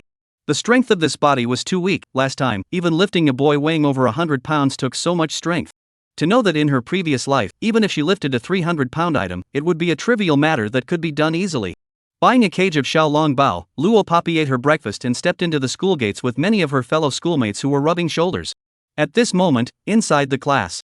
The teacher hadn't come yet, the morning reading hadn't started yet, and most of the students in the class who arrived early were chatting with their friends. Luo Papi stepped into the classroom door. The students in the class all stared at her in surprise for a moment, seemingly surprised at how today's Luo Papi had suddenly become beautiful. But quickly withdrew their eyes and didn't stare at Luo Papi much. Luo Papi, you're here. Just then, a girl rushed over from the front row of the classroom. The girl had a high ponytail and looked refined, but her face was bursting with pimples and she wasn't particularly good looking. After the girl rushed up, she took Luo Papi's book bag for her, with a gesture of being a good friend. However, the second sentence she opened her mouth was, "I thought you weren't coming to school today. After all, you jumped off the building last week. But luckily you came and got saved. Loppy, do you have any money with you? I forgot to bring the money to pay for the review materials this morning, so hurry up and lend it to me first. I'll return it to you next week." This girl is not someone else, it is the original owner of the diary. Mentioned that Shameless and Shameless even borrowed the original owner of the 5 times the girl did not return the money, Lin Shanshan. Before the borrowed money, Lin Shanshan once did not return. This morning, but once again to Luo Papi proposed to borrow money. 020, Dark Luo Papi. Seeing that Luo Papi didn't reply, Lin Shanshan was a bit impatient as she frowned and urged, "Hey, Luo Papi? Shouting at you. Did you break your brain last Friday? Where's the money?" In Lin Shanshan's mind, Luo Papi was just her cash machine. When she needed money, she would become friends with Luo Papi, but when she didn't need money, she wouldn't even look at Luo Papi. Coincidentally, Luo Papi, this little cutie. She is the one who asked her for money, and she will give it to her as much as she wants. This created Lin Shanshan's behavior of constantly borrowing money from Luo Papi under the name of a classmate. Even more, Lin Shanshan in her heart also has been constantly willing to lend her money Luo Papi, as the whole world's most stupid people. As the saying goes, good intentions don't pay off, and that's all there is to it. You guys see, Lin Shanshan didn't bring any money again today. She borrows money from people every week and never pays it back. TSK, her skin is really thick. Before I didn't know she was that kind of person, I also borrowed money to her once, $10, and as a result, I haven't returned it until now. The only person who knows that Lin Shanshan is that kind of person and still stupidly continues to lend her money is Luo Papi, this little cutie. Right. A few girls in the class heard the noise and whispered. The voices were very soft. But to Luo Papi, who had an unusually sensitive sense of hearing, their words were like putting the phone on speakerphone. It was clear to the ears, not a word was lost. However, Luo Papi complied with Lin Shanshan and replied, "How much do you want?" In the past, when Luo Papi heard Lin Shanshan's words, she would immediately take out the money. Lin Shanshan was just a little worried that Luo Papi was not last week's fall bad brain, this moment refused to borrow money. After hearing Luo Papi's latter words, she let out a sigh of relief. "I'm sure it's a little cute. Still a little cutie. People don't change." Lin Shanshan immediately said, $58. The few girls who had just discussed Lin Shanshan shook their heads when they heard Luo Papi's words. In their hearts, they slandered, sure enough, only Luo Papi, this little cutie, would continue to agree to borrow money. However, just as the girls were thinking this way, Luo Papi's next sentence caused everyone present to drop their jaws. "Can kneel down and call me dad, then I'll give you the money." Making Lin Shanshan kneel down and call her dad? The person who said such words was still the previous weak and incompetent Luo Papi. At the sound of the voice, all the people present all stared in disbelief. What? Lin Shanxian was also stunned and stood in place, not coming back from the shock for half a day. Only Luo Papi, with her red lips raised, stood lazily in front of the classroom, smiling coldly. Listening to Lin Shanxian continue, Luo Papi, what are you talking about? You actually asked me to kneel down for you? Lin Shanxian took a long time to find her voice. It's not just borrowing you a few dollars, are you as bad as that? Should you be so petty? She still couldn't come back from the surprise that the coward Luo Papi actually dared to speak to her like this. Hands lazily hugging her chest, Luo Papi changed the image she once had in front of her classmates. She hooked her arc and counterattacked Lin Shanxian with clear words. Petty? If I remember correctly, from a legal perspective, the only people who deserve to raise you are your parents. Since you are asking me for the power that should be exercised by your parents, then money, I can give you. To ask you to kneel down and call me dad, isn't it also a part of what you should do? The voice was flat, but the counterattack was powerful. When the students heard Luo Papi's words, they were all dumbfounded. Being able to use such precise knowledge of the law and say these words head-on, blocked Lin Shanxian simply had nothing to say in rebuttal. This person. Is it really that Luo Papi who has always been led by the nose? 021, her friend, Yutong. You. Luo Papi you. Lin Shanxian was disliked by Luo Papi and couldn't speak, and she didn't know how many times the word you was repeated. In the end, it was just an ordinary student. Lin Shanxian used to just bully the timid classmates because of her brazenness. In the end, there was nothing she could do, so she quickly lowered her head and showed weakness. Luo Papi didn't want to continue wasting time on her. She stepped forward, snatched back the book bag that was taken by Lin Shanxian, and reminded her before returning to her seat. Before tomorrow, return the money you owe me. Saying that, she walked towards her seat. When she was halfway there, she suddenly turned back, hooked a bloodthirsty cold smile, and met Lin Shanxian's eyes. I have a bad temper, remember, be on time. Otherwise, you will die. This warning with a hint of a joke made Lin Shanxian break out in a cold sweat. She shuddered fiercely, her face turning white with fear. The few girls who had been staring this way also froze. For the first time, they all made a neat expression with their mouths forming an O shape and watched Luo Papi sit down in her seat. The seats in the class were arranged according to grades. As the group with the worst academic performance, Luo Papi's seat was always next to the trash can at the end of the classroom. Luo Papi didn't mind either. For her, being able to enjoy the campus life she had dreamed of in her previous life, none of this was a problem. So for the whole morning's class, Luo Papi listened very attentively. Even though these advanced college courses were no different from 1+1 for Luo Papi, so simple that she could do it with her eyes closed. What she enjoyed was just the fun atmosphere of learning. Hey, Luo Papi, your grades are so bad, why are you still studying? As for you? Come on, chat with me, don't study you.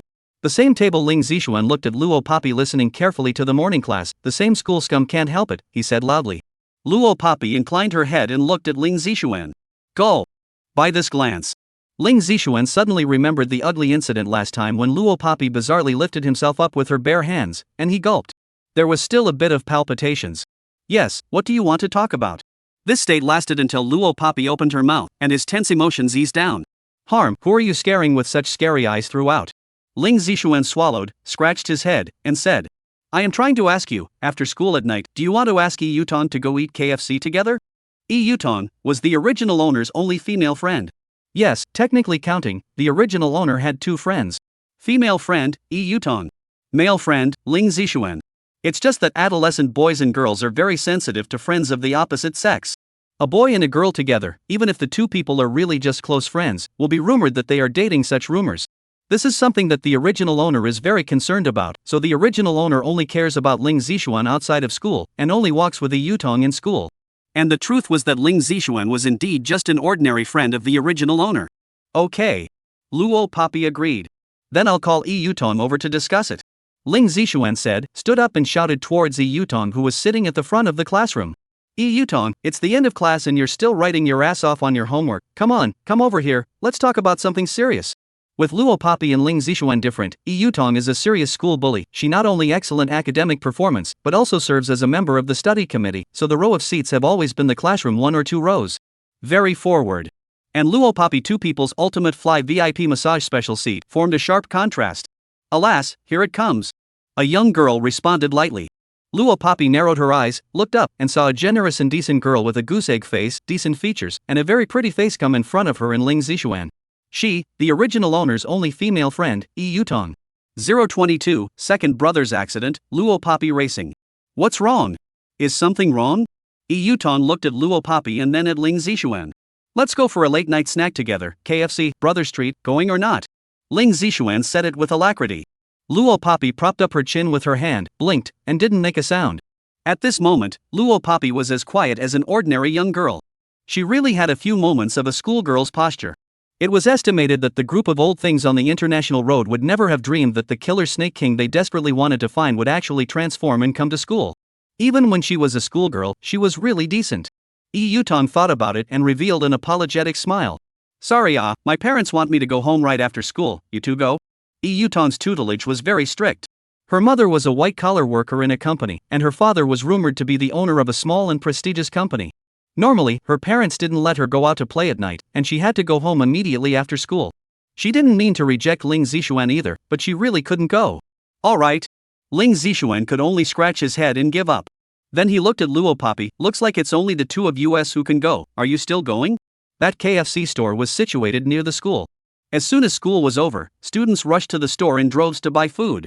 Ling Zixuan asked because he knew that Luo Papi was afraid that if Yutong didn't go and it was just the two of them, it would be seen by the students at school. There will be rumors that the two of them are dating. According to Luo Papi's previous character, she would definitely refuse this time. However, Luo Papi blinked and answered him positively. You treat me, why don't I go? The implication is, to go? This is not like her. Ling Zixuan was instantly dumbfounded.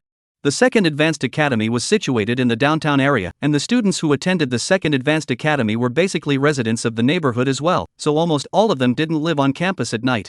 In this modern society where the internet is developed and cell phones are popular, almost every advanced college student has their own cell phone. The cell phone management system of the Second Advanced Academy is that cell phones are uniformly kept by teachers during the school day and returned one by one after school. In the evening after school, Luo Papi and Ling Zixuan, who had retrieved their cell phones, had just left the school. Luo Papi then received a call. It was from Luo Chen. But when she picked up the phone, the person talking on the other end of the phone was not Luo Chen. Instead, it was Luo Chen's friend, and listening to his tone of voice, he seemed to be in a great hurry. Hey, is Luo Chen's sister? Something's happened to your brother. We're at the People's Hospital now. Your brother flipped over while racing, and now he's covered in blood and was sent to the hospital. Please come over quickly. Luo Chen raced cars in the underground black market and ran racing cars for people to make money. This matter was only known to the original owner alone. Even big brother Luo Feng didn't know, let alone Shi Bishu and Luo Guodong. Luo Papi also knew that tonight was the day that Luo Chen was going to race against a racing expert invited from the province. Yesterday, Luo Chen had even bragged about this matter in front of her, saying that if he took the championship, he would be rewarded with 100,000 renminbi. If they got this money, the family's life would be better.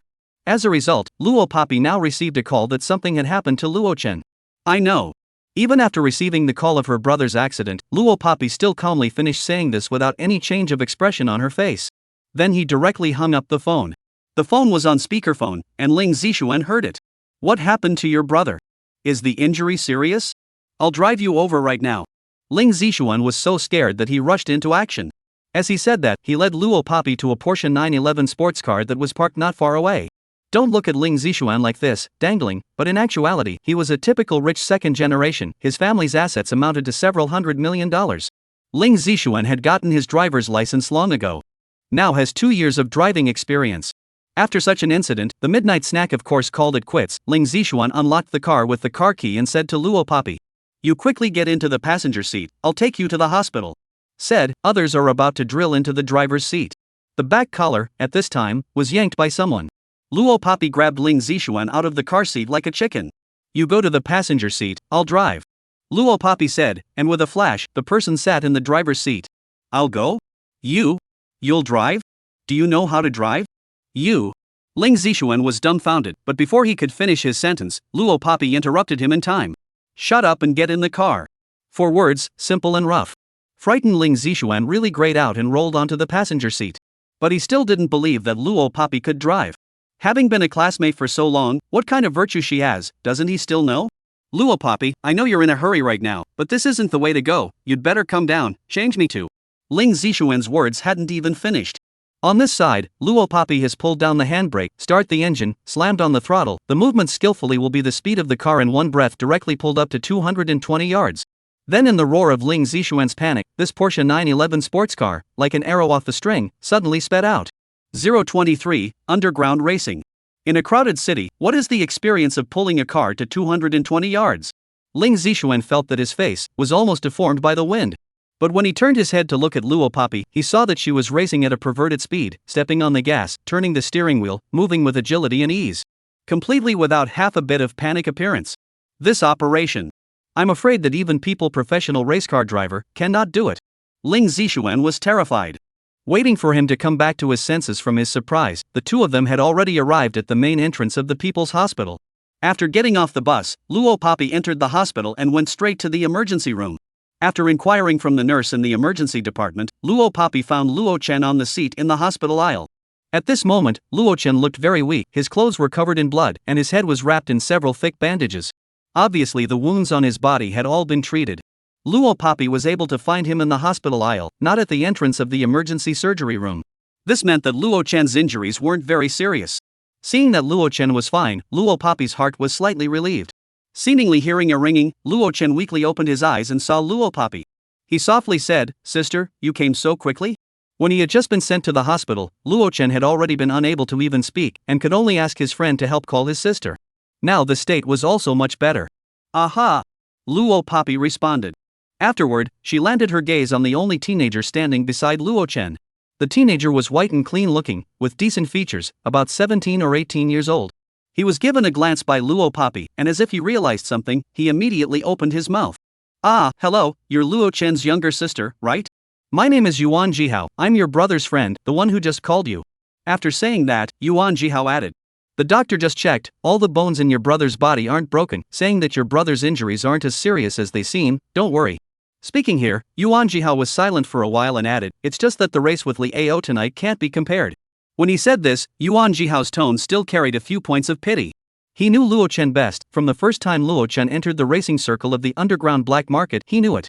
Luo Chen had a talent for racing.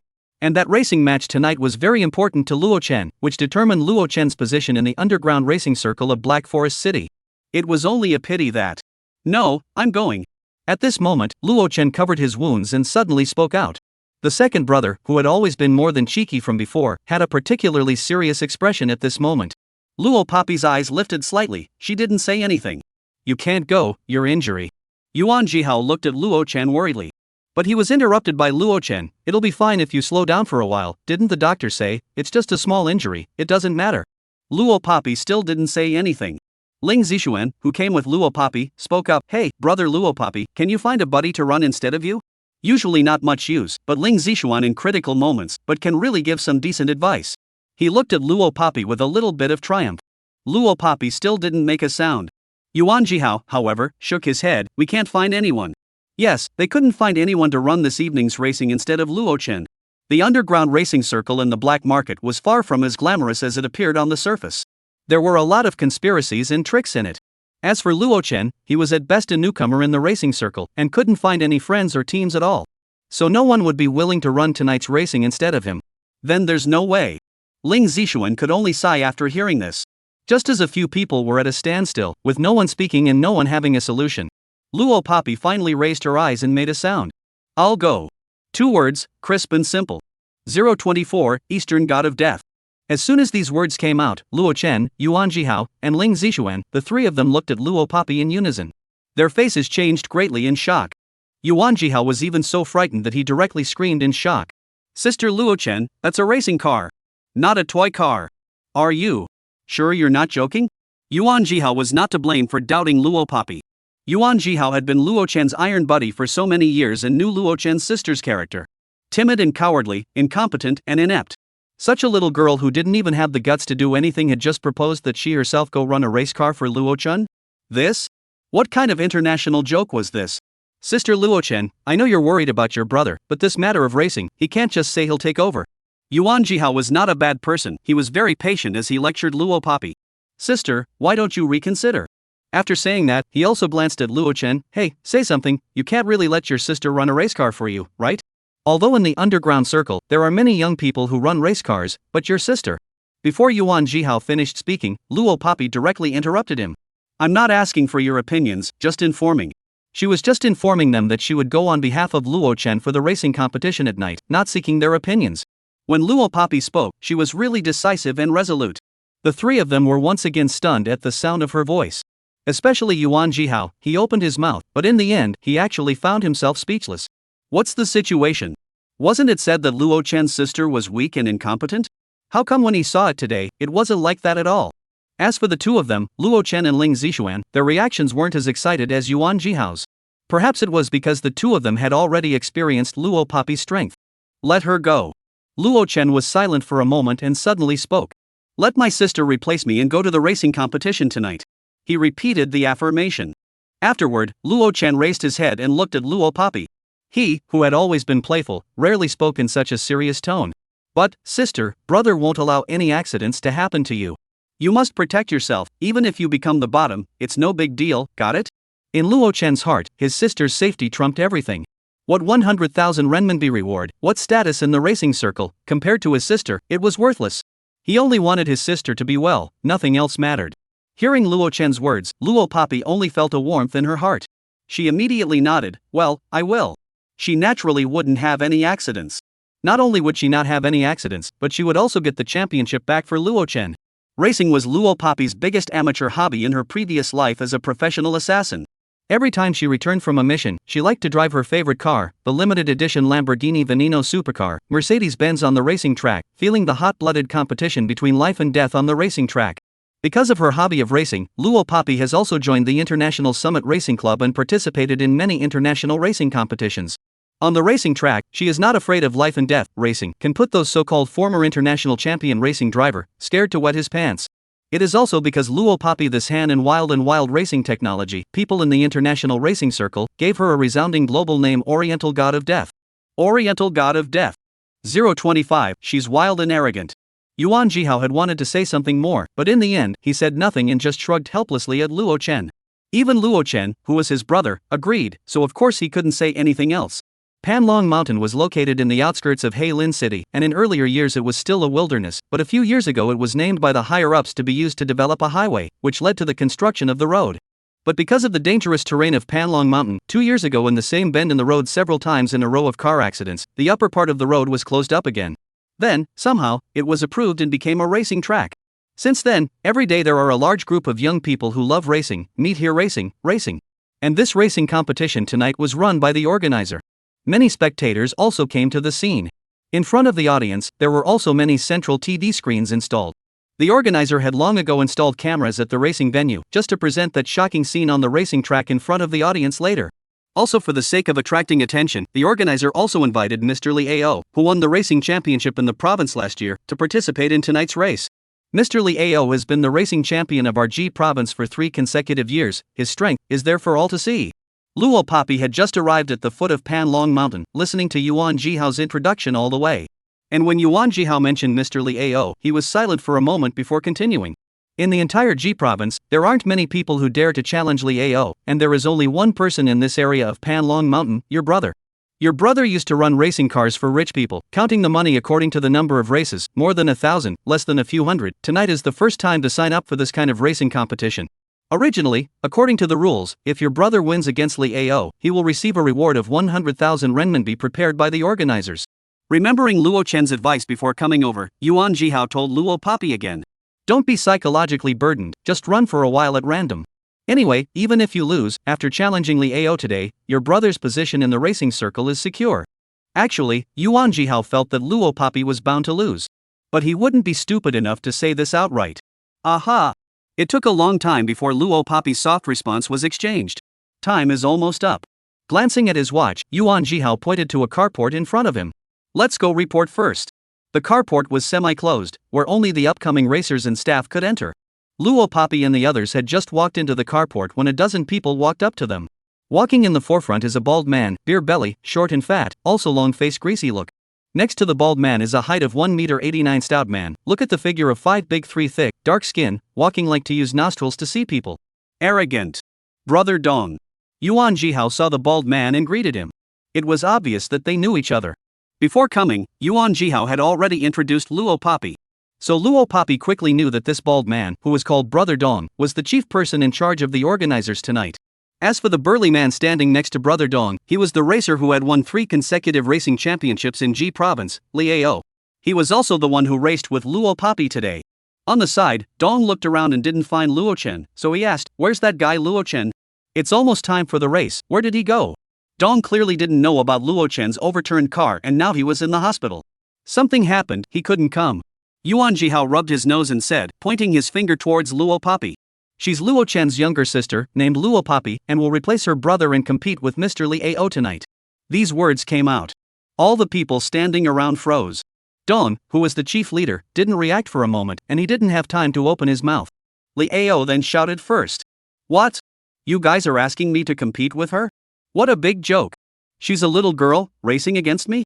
Has she ever touched a steering wheel before?" In the racing circle, boys usually make up the majority, while girls are pitifully few. Especially for a young lass like Luo Poppy, there wasn't much credibility at first glance. At the sound of the crowd's voice, they all looked at Luo Poppy in unison and nodded their heads, all of them expressing their approval of what Li Ao said.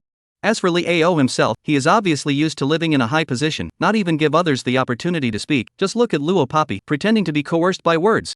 "Little sister, uncle told you, if you know what's good for you, turn around and leave here immediately, go home to find your mom. Otherwise later on the field, don't lose too ugly." Although these words were hard to say, they were also the truth.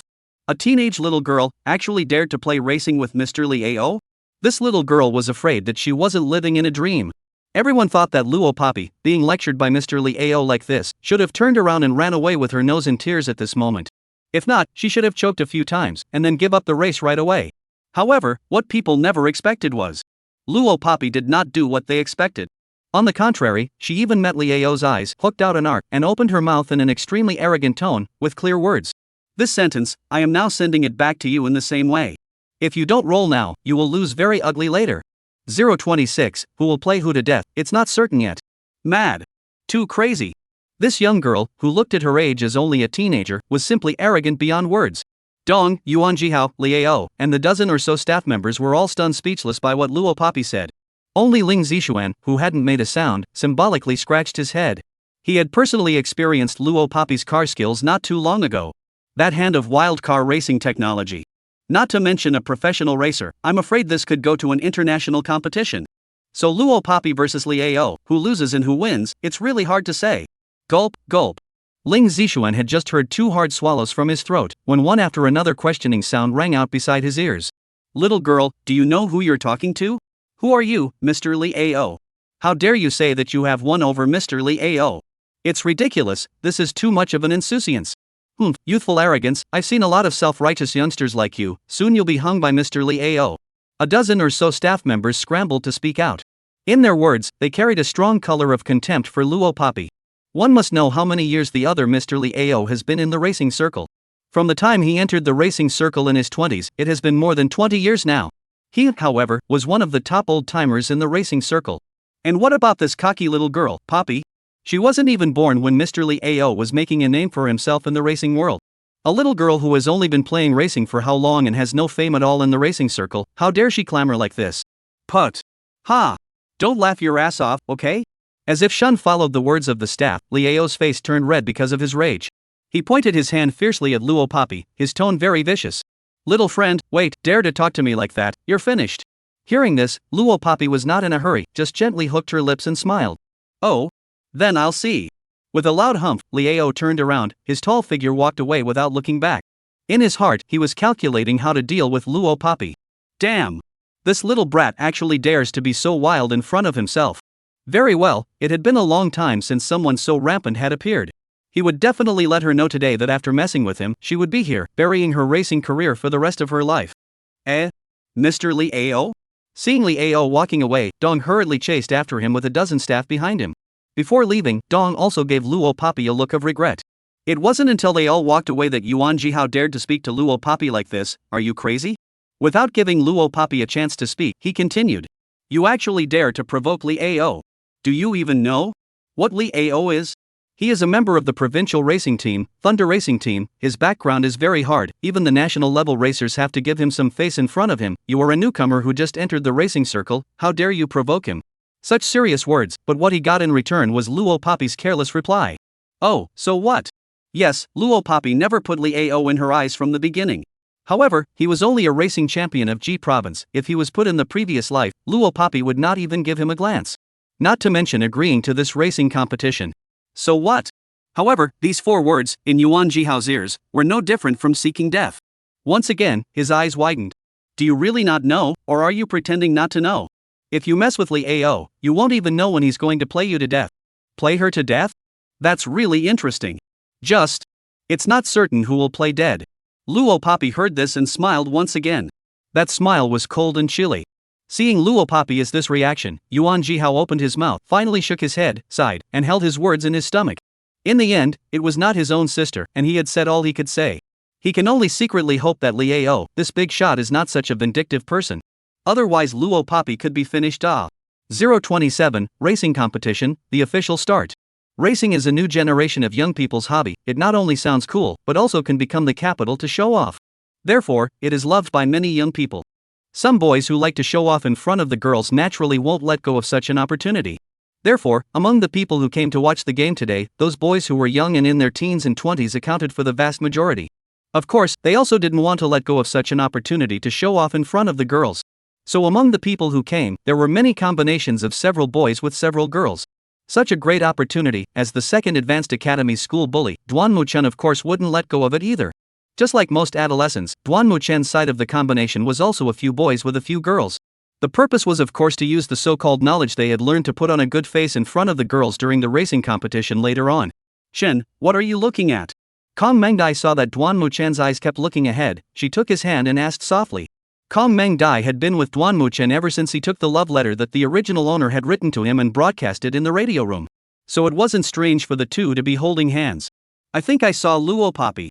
Duan Muchen furrowed his brows and peered ahead for a few moments before retracting his gaze. There were too many people here.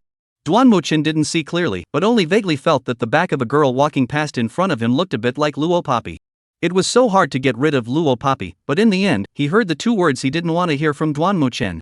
Kong Mengdai's expression was a grimace. Duan Muchen happened to see Kong Mengdai with this expression and he was startled. Mengdai, what's wrong with you? Kong Mengdai then realized that she had lost her temper, and she immediately revealed a goddess-like sweet smile. Whispering out, she tried to divert Duan Muchen's attention. Chen, have you forgotten? This is a racetrack, how could Luo Papi appear here? Thinking about it this way, it's also right. Duan Muchen touched his head and said, yeah, that's probably because I'm looking at it wrong. Thinking carefully, it was indeed impossible for Luo Papi to appear here. It was just strange, why did he keep thinking about Luo Papi these days? Didn't he hate that woman the most? The racing track, the starting line. Wearing a helmet, Luo Papi was ready to sit in the driver's seat of a 350Z sports car provided by the organizer. The 350Z was a Nissan sports car, the 5th generation of the Z-Car series, priced between about 5 and 600,000 RMB. The car's appearance and performance were average. There was no comparison to Luo Papi's previous life, the car she loved that was modified by her own hands. Snort. At this time, a beautiful Audi R8 sports car pulled in at the starting line beside Luo Papi. It was Liao, and his sports car. Liao even rolled down the window and showed Luo Papi a despicable smile. It was naked provocation. Yes, in the underground racing circuit, there was never any real fairness to speak of. This Audi R8 sports car of Liao was priced between $1.9 million and $2.3 million.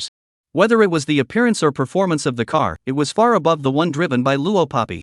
To put it in simple terms, it means Luo Papi's car, in the simplest configuration, is no match for Liao's car.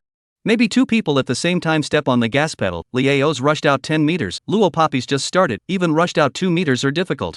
The difference in price is as great as the difference in the configuration of the sports car. That is to say, if Luo Papi wants to win over Liao today, she must consider her car is 4 or 5 times worse than Liao's car, and use her car skills to win over him. With this difficulty, a normal person would be too scared to get into the car.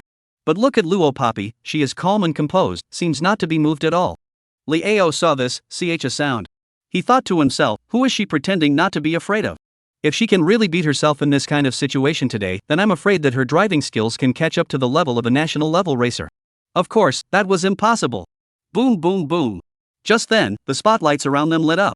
The lights illuminated the place where Luo Papi and Liao were as bright as the daytime. The lights were on. The monitor was on. The central television screen in the audience was lit up. This also meant that the racing competition between Luo Papi and Liao officially kicked off. 028, Monitor Blind Zone. The racing competition in Panlongshan was not equipped with a racing commentator. Black Forest City is just a densely populated 3rd or 4th tier small city. People who have something to do are rushing to the big city to run, and the people who stay behind are only in the free time, mixing a day. So naturally, there is not so much to talk about here. When the countdown on the big screen turned to 0. Boom boom boom. The two sports cars parked on the starting line were like two arrows shot from a drawn bow, whoosh and sped out. In the blink of an eye, they were gone. When Luo Papi operated the sports car and sped out, it was captured by the security camera with a face shot. It was projected onto the big screen of one of the central television sets. At the audience, someone saw this and exclaimed in shock. Grass, how come the one competing with Li Ao today is actually a pussy? The crowd gradually stirred. A woman actually has this courage to race with Mr. Li Ao, bull, courageous. I was a little excited just now, but now I see that the woman will definitely lose. Does the organizer have no one? They actually found a weak woman to compete, it's meaningless. The kind of soft and weak creatures like women are not suitable to drive such a wild race car at all. Words rang out one after another, but most of them were disdain and contempt for Luo Papi.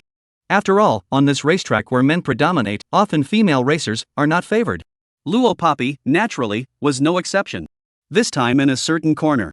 When Duan Muchen inadvertently saw the footage put out on the screen, his heart jumped violently. That female racer.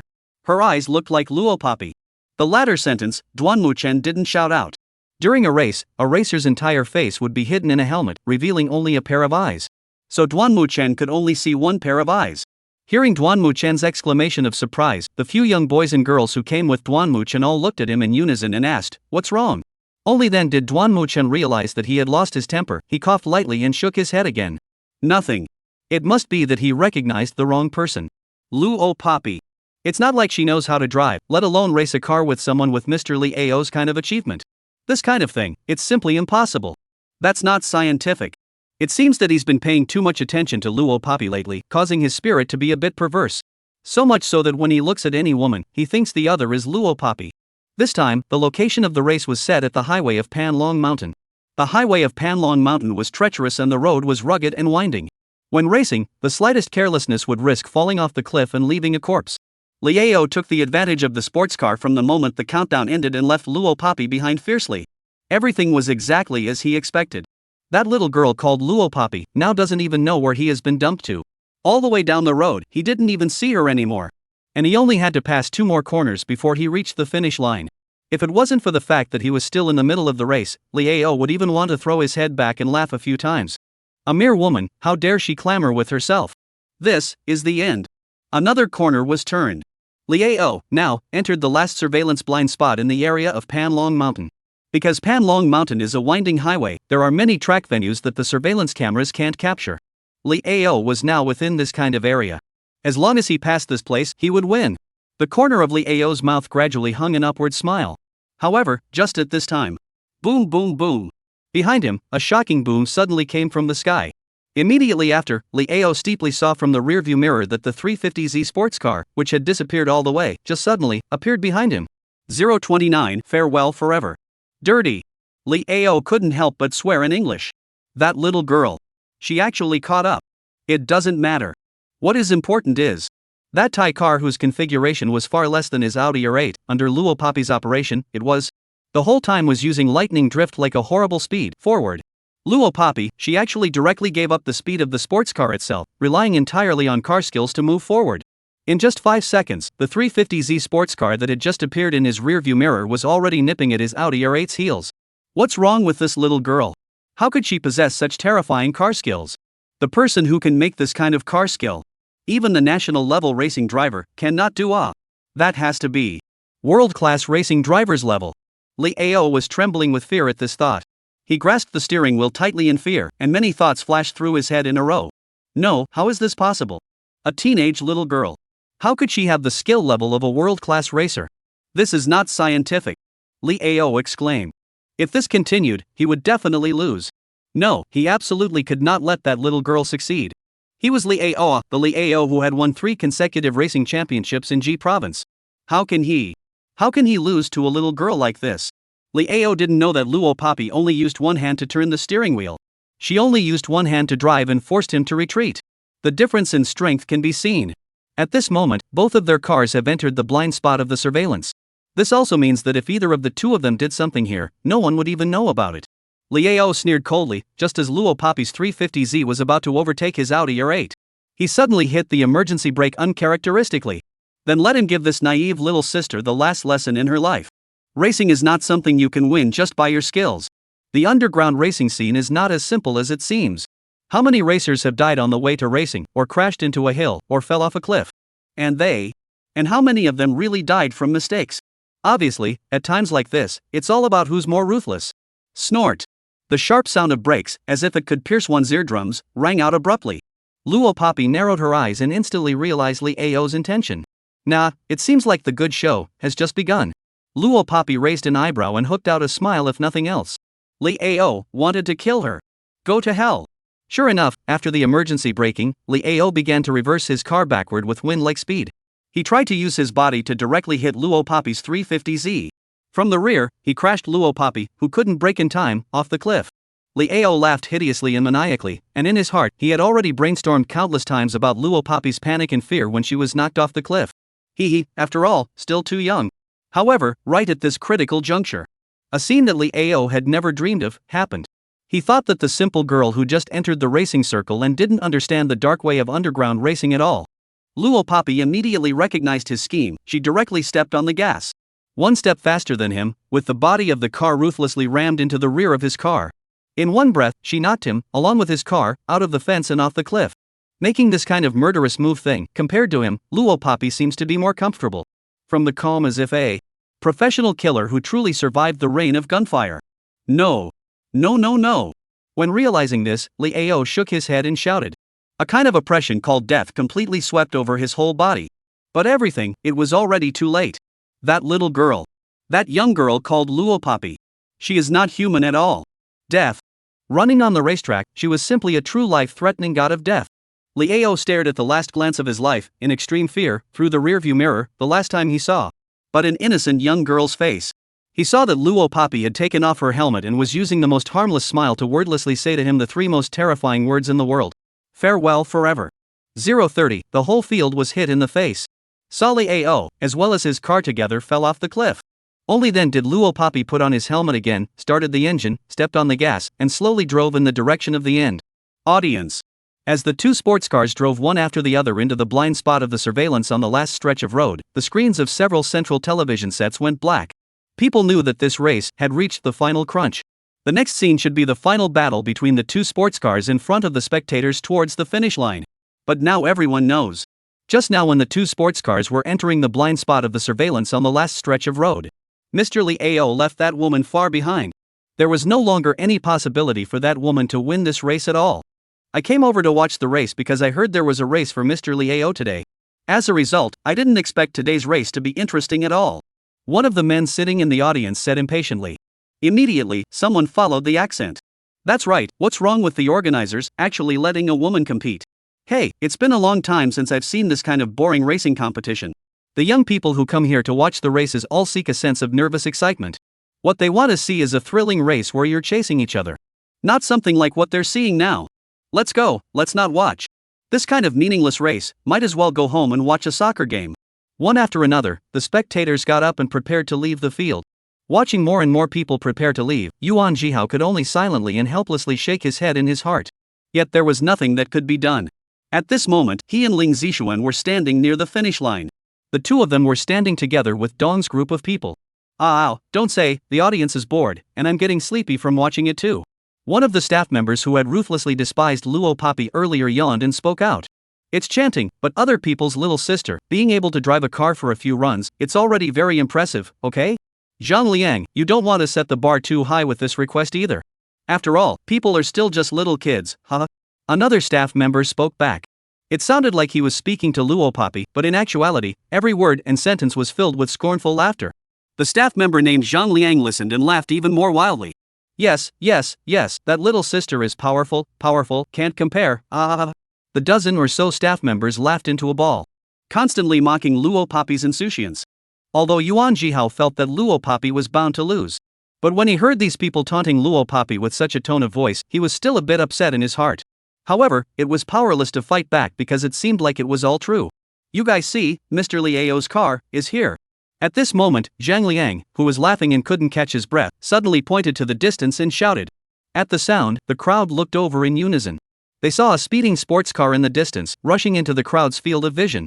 Because of the distance, Zhang Liang couldn't see if the car was Li Ao's or Luo Poppy's, and was just talking nonsense based on his feelings. Closer. Closer. When the crowd could clearly see the model of the sports car. All of them were dumbfounded in place. Like seeing a ghost in general. Just because. The sports car that appeared in front of the crowd was not Mr. Li Ao's Audi R8, but the girl named Luo Poppy drove the 350Z. 031, Li Ao's downfall. At this moment, the expressions of everyone present, without exception, were as wonderful as eating cow grass. Mom! The scene didn't know who made a sound, and the crowd instantly exploded. Those spectators who were about to leave the venue all stopped in their tracks. Those who had laughed at Luo Poppy all stared blankly. Ling Zixuan spat out 3 words of profanity in one breath. Because of his excitement, he hugged Yuan Jihao like a piece of craft candy that he couldn't shake off. Luo Poppy won? She won? She won. Did you see that? Ha ha ha, holy, I'm so excited. As for the dozen or so staff members who had just been mocking Luo Poppy, with Zhang Liang at the head, their faces instantly looked like they had eaten dog. Hard to see. Luo Chen's sister actually won against Li Ao. She actually won the racing champion of Ji province. Being tethered by Ling Zixuan like a cowhide, Yuan Jihao couldn't feel it anymore. At this moment, his mouth was reciting words. Obviously he was scared silly. Yuan Jihao is sure that this is the Black Forest City Racing Circle. No, even the entire Ji province's underground racing circle, an unprecedented racing. On the scene, there was no applause, no cheering, no boiling. Everyone, like being struck by lightning. Silly, watching Luo Poppy's 350Z sports car, rushed into the finish line. When everyone reacted from the shot, it was already 15 seconds later. Li Ao was at least a champion racer in Ji province, his popularity was not low in the racing circle. And now a woman appeared and compared Li Ao to him. This matter was known by those gossipy news reporters, and they all ran towards Panlong Mountain. All the reporters wanted to rush to Luo Poppy, make her take off her helmet, interview her, and see what kind of face was hidden under the helmet. During the racing competition, all the drivers wore helmets and wrapped their whole body tightly. Unless the racers were willing to accept interviews from reporters. Otherwise, under normal circumstances, people didn't even know who the racing driver was and what he looked like. And that group of reporters knew even less, when they rushed towards Panlong Mountain in a swarm. Luo Poppy had already descended the mountain long ago. She naturally wouldn't foolishly wait for that group of reporters to interview her. It was so hard to have the ordinary yet interesting life she had now, she didn't want to make herself a target once again. Bull, too bull. Luo Poppy, you're really too awesome. All the way down the mountain, the most Luo Poppy heard was Ling Zixuan's compliments. And it was repeating the same few words over and over again. He hadn't gotten tired of saying it yet, she was tired of hearing it. So she simply ignored it. When the few people descended halfway down the hill, Luo Poppy seemed to remember something. You guys go down the mountain first, I have something to do, I'll see you later. Luo Poppy spoke out to Ling Zixuan and Yuan Jihao. When the words fell, she didn't even give the two of them a chance to react, and with a flash of her silhouette, she drilled into the dark bushes next to her. In the blink of an eye, she disappeared into the depths of the woods. Luo Poppy's footsteps were light, noiselessly weaving in and out of the woods.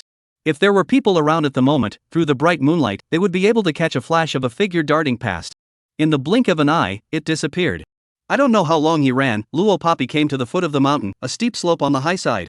Below the steep slope was a huge circular sinkhole. Unlike in the past, in the sinkhole, there was an Audi R8 that had fallen to pieces lying quietly. The crumpled Audi R8 fell down the cliff from the middle of the mountainside, and was pressed into deformation by the huge impact. Inside the car, blood belonging to a human slowly flowed out, and it wasn't hard to imagine what had just happened. 032, who are you? It was Li Ao and his car. Luo Poppy was on a high hill, quietly watching for a while. Only when she was sure that Li Ao was dead did she turn around and run back towards the woods silently. The quiet grove was only illuminated by the moonlight overhead. Luo Poppy always felt that today's night gave her a vague feeling of uneasiness. Like something was about to happen. True enough, Luo Poppy's premonitions were never wrong. She hadn't even run a few steps when she heard a loud noise coming from the front. She narrowed her eyes, made a sideways turn, and hid behind the nearest large tree. Not long after, 2 powerful footsteps suddenly sounded. As far as the eye could see, what came into view was a forest shrouded in moonlight. The owners of the 2 footsteps were also reflected in Luo Poppy's eyes. From the other end of the forest came 2 men. The man in the lead was about 1 meter 18 tall and in his early 20s. Under the moonlight, Luo Poppy could clearly see his appearance. A high nose, a cold-side face, and short black hair. An ink-black arrogant military uniform showed off his perfect height advantage to the fullest. He was arrogant and cold, walking in front as if he was a supreme king. But what attracted Luo Poppy's attention more was his looks, even more handsome than the beautiful men in the comics. When she saw the man's face clearly, Luo Poppy's face changed slightly. She recognized him. Or to put it in more detail, he was the leader of the international chief mercenary group, the Red Flame Legion. Lu Jiao. The Red Flame Legion was an even more powerful existence than the international #1 assassin organization that Luo Papi had stayed with in her previous life, the Blood Shadow Organization. Legend has it that there is nothing in this world that the Red Flame Army can't do. Its existence is like a plug-in in a game. Mysterious, unfathomable. Even Luo Papi knew very little about it. One must know that it is the only legion in the world that doesn't work for any country. All the members of the legion only follow the orders of a man named Lu Jiao. Even Luo Papi in her previous life didn't dare to mess with him easily. Just, why would such a powerful figure appear in the small black forest city? Not far away. Wearing a pair of pure white gloves that didn't have any stains, Lu Jia's footsteps lurched. The man behind him then immediately walked up to Lu Jia, "Chief." Lu Jian's cold and gangly side face gently lifted. Got the intel that things have been resolved. It was still the man beside Lu Jiao who spoke out. The man standing beside Lu Jiao was 1 meter 84 in height and 25 or 26 years old. He had clear eyebrows and wore a pair of golden eyeglass frames on the bridge of his nose, and his hands and feet were filled with the flavor of a scholarly loser. MOC, Lu Jia's most capable henchman in the Red Flame Legion is equivalent to the existence of the military division. Red Flame Legion is the world's largest mercenary corps, under the hands of mercenaries, randomly out of it, is the international popularity of the world's big names. With MOC's position in the Red Flame Legion, even if Luo Papi's previous life stayed in the Blood and Shadow organization, also have to respect him 3 times. As for Lu Jiao, the leader of the Red Flame Army, he was called the most terrifying and powerful man in the world. His presence could directly kill the Blood Shadow organization. The two of them came here as if they were accomplishing an important task. Now the mission seemed to have been completed. Well, go back. Lu Jia, who hadn't said a word from the bottom of his heart, spoke out. The man's magnetic and nice voice, slightly hoarse, was mesmerizing. MOC nodded, understood. Luo Papi had been hiding behind a large tree since just now. She held her breath and quietly listened to the conversation between the two. As rumor had it, the leader of the Red Flame Legion was a rather dangerous character. Luo Papi turned around, thinking that the two might not have noticed her, and she was preparing to walk away silently. However, just the moment she turned around, a dangerous aura abruptly attacked her rear. Discovered. Luo Papi reflexively dodged to the side and managed to avoid a burst of attack. In front of her eyes, a handsome and peerless man's side face suddenly appeared. When did he approach her? She actually didn't realize it at all. After being reborn, Luo Papi's hands are not as good as before. This body is simply weak. If it is the previous life, perhaps you can still fight head-on, but now can only desperately run. But Luo Papi just turned around, want to escape at that moment. Lu Jia was 1 step faster than her, and with his slender 5 fingers wearing a pair of solid-colored gloves, he pinched her cheeks with one hand. His tall figure covered her completely under a tree. In a cold tone, he questioned her. "Who are you?" 033, initial movements. Because of the excessive force of Lu Jia pinching her cheeks, Luo Papi's lips involuntarily puckered up, forming a pouting mouth shape. But it was exceptionally cute. Lu Jiao's handsome brows knitted slightly. He didn't move, and Luo Papi didn't speak either. The two of them stayed in this position for a full 3 minutes. "Chief?" MOC was not as strong as the two, and it was only then that he realized the status quo and spoke out. Luo Papi's eyes jerked. She was not a sitting duck. Naturally, she wouldn't wait for Lu Jiao to decide her. How many times had she once escaped from death? She was able to disguise herself well as a celebrity daughter, and could also naturally play the role of an ordinary schoolgirl. Onion-like white tender hand gently attached Lu Jia's fingers that pinched her cheeks. Luo Papi softly said towards Lu Jiao. "Big brother, I just passed by here unintentionally, I didn't see anything, can you let me go?" Soft face, soft hands. Being gently attached by the young girl's tender hand, through the pure white glove, Lu Jia's face violently darkened. Although sinking a dark and cold face, as if everything around him was floating clouds to him. But only Lu himself knew that when her hand gently touched him through the glove. In his sea of consciousness, there was only one thought. So soft. Her face was so soft. Hands are also so soft. Other places. Wasn't it also so soft? When realizing that he actually had such thoughts about a woman he met for the first time, Lu's face sank even darker. It was as if the blue sky was covered by a haze and the world went black. Luo Papi saw that Lu Jiao did not let go of his hand for a long time, and she thought in her heart. Sure enough, he wasn't so easy to fool. Just as Luo Papi blinked once, searching for whether she should consider other ways to get out, Lu Jiao's hand that pinched her cheek loosened. "Thank you, big brother, you're so nice." Luo Papi was really good at pampering herself since the last time she had pampered herself with her second brother. She softly opened her mouth once again, and after she finished saying this to Lu Jiao, she directly ignored Lu Jiao's face that was getting darker and darker. Before he could back out, she immediately ran away. In no time, he disappeared without a trace. Witnessing everything that had just happened, MOC pushed the golden eyeglass frames on the bridge of his nose, but his heart was already overwhelmed with shock. He hadn't seen it wrong just now, right? The chief actually took the initiative to touch a woman? And not only didn't kill her, but also released her? After so many years of staying by the side of Lu Jian, MOC knew Lu Jian best. His family chief has a cleanliness fetish, very serious cleanliness fetish. He usually stays at least 3 meters away from people. Even when he kills, he never lets blood splash on himself. Even if he always wore a pair of pure white gloves, he would never want to touch anyone, let alone a woman. Moji had once seen with his own eyes that a woman in the Legion forgot about Lu Jia's cleanliness and merely stood within a meter of him. The next day that woman's head was hung on the city wall in a shocking manner. That young girl just now had violated at least 2 of Lu's major taboos, and he actually spared her without doing anything. Is this the omen that the sky is going to rain red? Luo Poppy all the way fast running down the mountain, on the way did not need half a silhouette. Until she descended Panlong Mountain and came to the foot of the mountain, the wide road with streetlights shining high, she stopped in her tracks. She had not yet recovered from the doubt that Lu Jia actually let her go so quickly.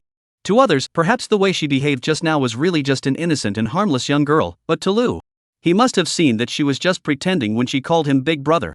But why did he see it and let her go like that? 034, the class door to show off. After thinking for a while, could not understand. Luo Poppy no longer think more, she walked towards the big road where there were more and more people. Near the road, there were several small stores selling snacks, and even a wonton store selling wontons.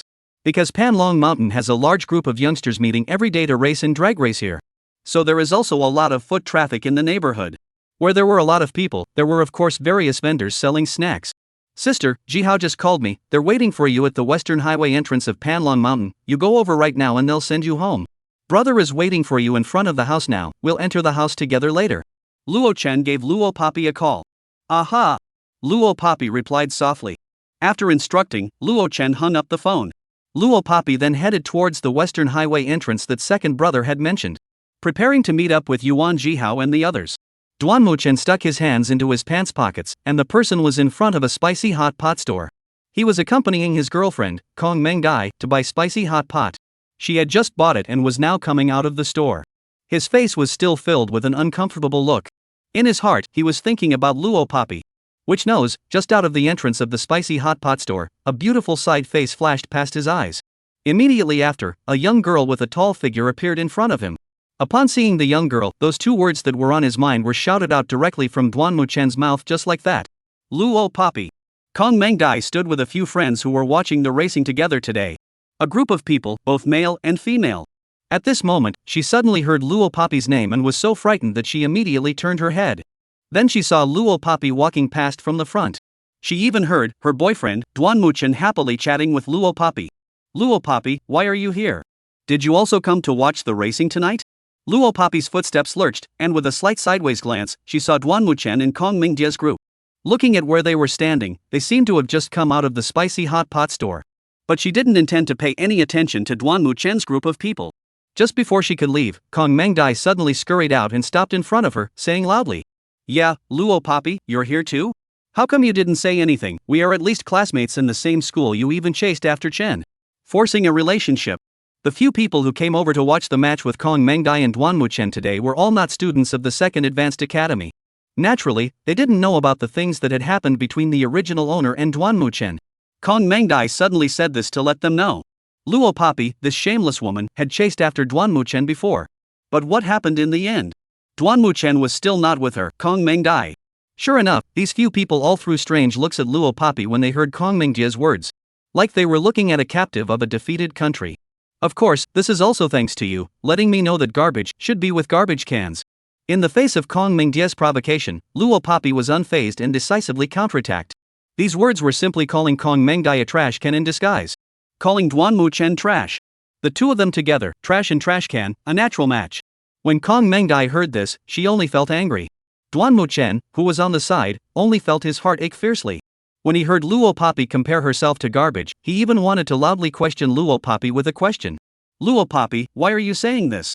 Could it be that you really don't love me anymore? Luo Poppy, you just went to watch the racing competition too, right? The topic just now couldn't gain half of an advantage with Luo Poppy. Kong Meng Dai immediately changed the topic.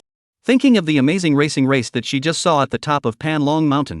She hadn't heard the boys bragging about that female racer, how powerful Kong Meng Dai was. Almost without thinking, the first thing she wanted to do was to take advantage of this and show off hard in front of Luo Papi, to see what she was still complacent about. Let her this listen to her own knowledge of racing. Already with her Luo Papi this kind of layman is not the same. So Kong Meng Dai immediately said. You saw it, right? That female race car driver. How cool she is when she races cars and races. Look at you, you don't know what's going on here, come on, I'll give you a good explanation. She began must be deliberately fall behind Li Ao. Do that is in order to. 035, Brothers Racing Talent. Kong Meng Dai put herself in Pan Long Mountain, the boys to her show off words, original and Luo Papi repeated. Just now she was at Pan Long Mountain, witnessing that thrilling race car. Listening to the boys bragging, she felt that her whole body cells were boiling. She had never seen such a hot-blooded race before. Now saying all this to Luo Papi, she also wanted to make Luo Papi show a surprised expression, which knew that the words fell. When Kong Meng Dai looked up to see Luo Papi again, she couldn't find any expression other than indifference on Luo Papi's face. She actually wasn't surprised at all? On the contrary, Kong Meng Dai herself was stunned. Luo Papi wasn't surprised. Could it be because, in order to not let herself get away with it? In fact, she was already surprised to death in her heart, but she still deliberately put on a look of full of concern, right? It must be like this. She was just trying not to make a fool of herself. What a! Unbeknownst to her, Luo Papi almost didn't laugh out loud after hearing her words. Just now in that race, who else knew the specifics better than her as a racer?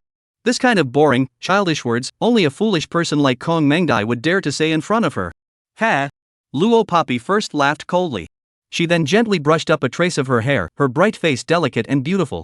In other words, she didn't say a single word, and this time, she only used low ironic words, pouring out 4 words to Kong Meng Dai.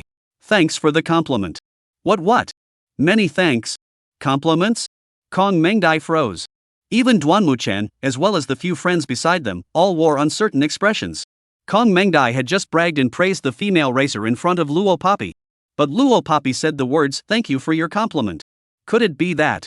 Kong Meng Dai, Duanmuchen, and the several people standing next to them were all shocked by the sudden suspicion and broke out into a cold sweat. But how could this be possible?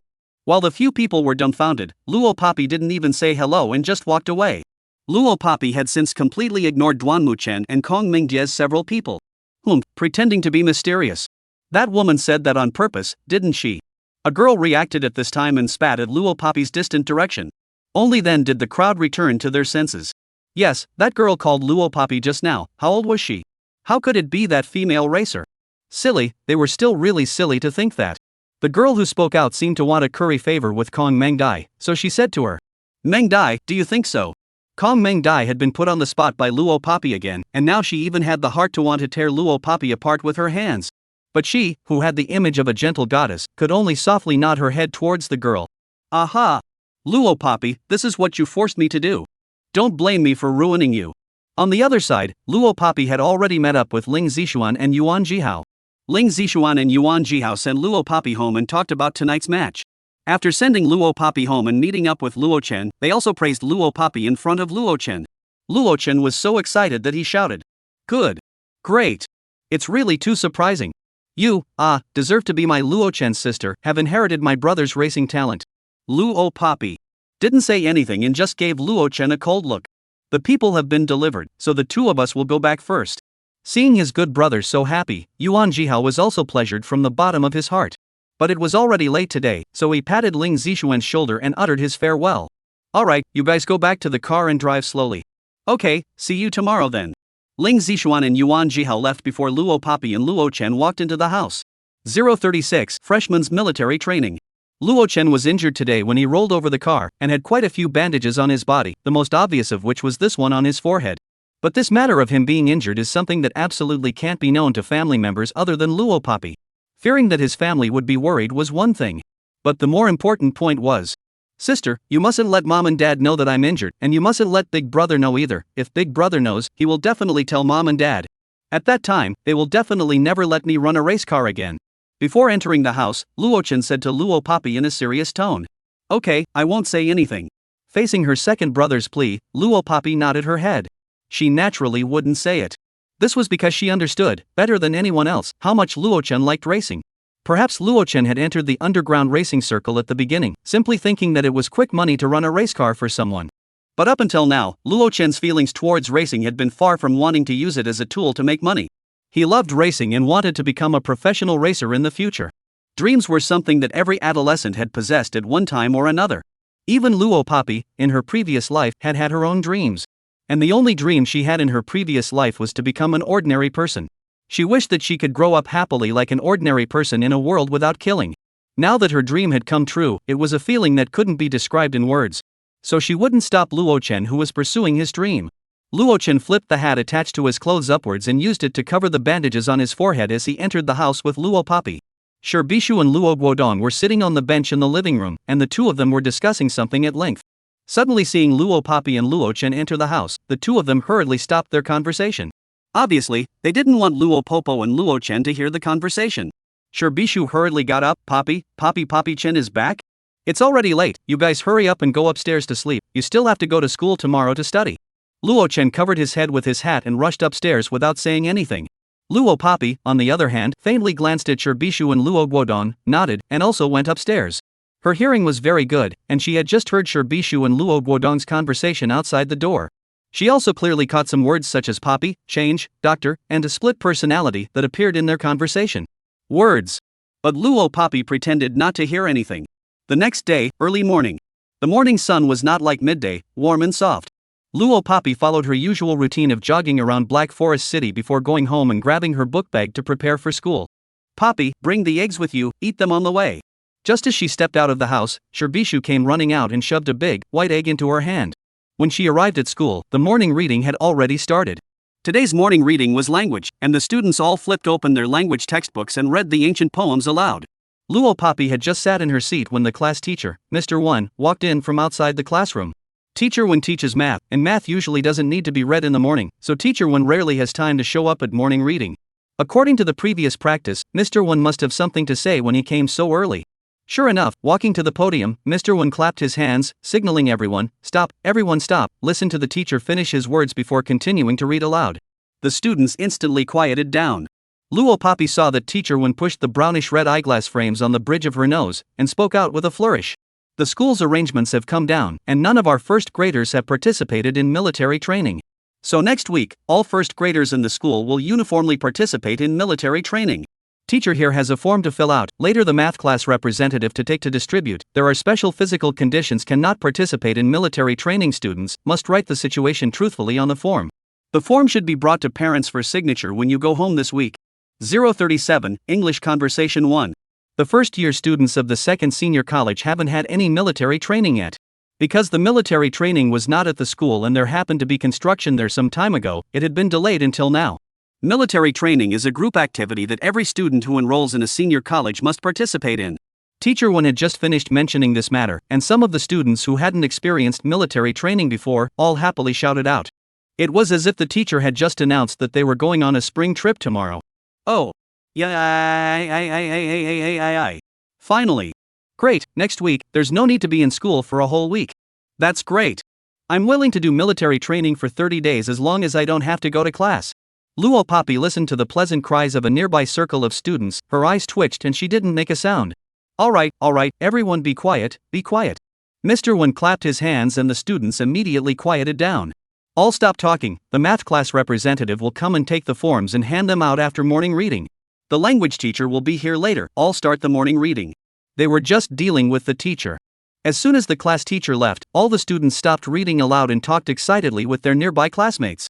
The students in the classroom had put on a good show for Luo Poppy, a monster with a different face. Seeing this, Luo Poppy couldn't help but hook the corner of her mouth. It turns out that the campus life that she has always longed for. The students on campus are all like this. At the end of class, Lin Shanshan stammered over to return the money. Perhaps because she was frightened by Luo Poppy's words last time, Lin Shanshan returned all the money she had lent to the original owner in the first place. Sure enough, people are a kind of animal that bullies the soft and fears the hard. The third English class in the morning, before class. Luo Poppy went to the restroom and returned to the classroom. When she passed the third row of classroom seats, the girl sitting in her seat suddenly pushed her stationery box out of her desk. Splat! Seeing the stationery box that was suddenly pushed out, it was about to fall to the ground. The girl raised her head, acting as if the stationery box was the one that Luo Papi knocked off, and yelled at her. "Ah! You don't have eyes when you walk? Actually knocked my stationery box." The sound of words abruptly ended. The girl's name was Yusipe. Just a short while ago, Yusipe was bribed by Kong Mengdai and agreed to help Kong Mengdai and give Luo Papi a little color. That's why she deliberately pushed out the stationery box when Luo Papi walked over. She wanted to use it to scold Luo Papi. It's just that Yusipe never expected this close call before her stationery box was about to fall to the ground. Luo Papi didn't even raise her eyes. She reached out and accurately caught her stationery box. Throwing the stationery box back onto Yusipe's desk, Luo Papi sneered. "Poor acting skills, next time you can act a little more like it." A lazy and contemptuous voice again. As if everything was under her control. Hearing this voice, Yusipe shrunk her neck in fear. Ring ring ring. At this time, the class bell rang. The next section was English class. The students all went back to their seats. Luo Papi also didn't bother with Yusipe and went straight back to her seat. The English teacher stepped into the classroom at the right time, and just after placing her English book on the podium, she spoke in an excited tone. "Okay, class, do you still remember the last English class? The teacher left homework?"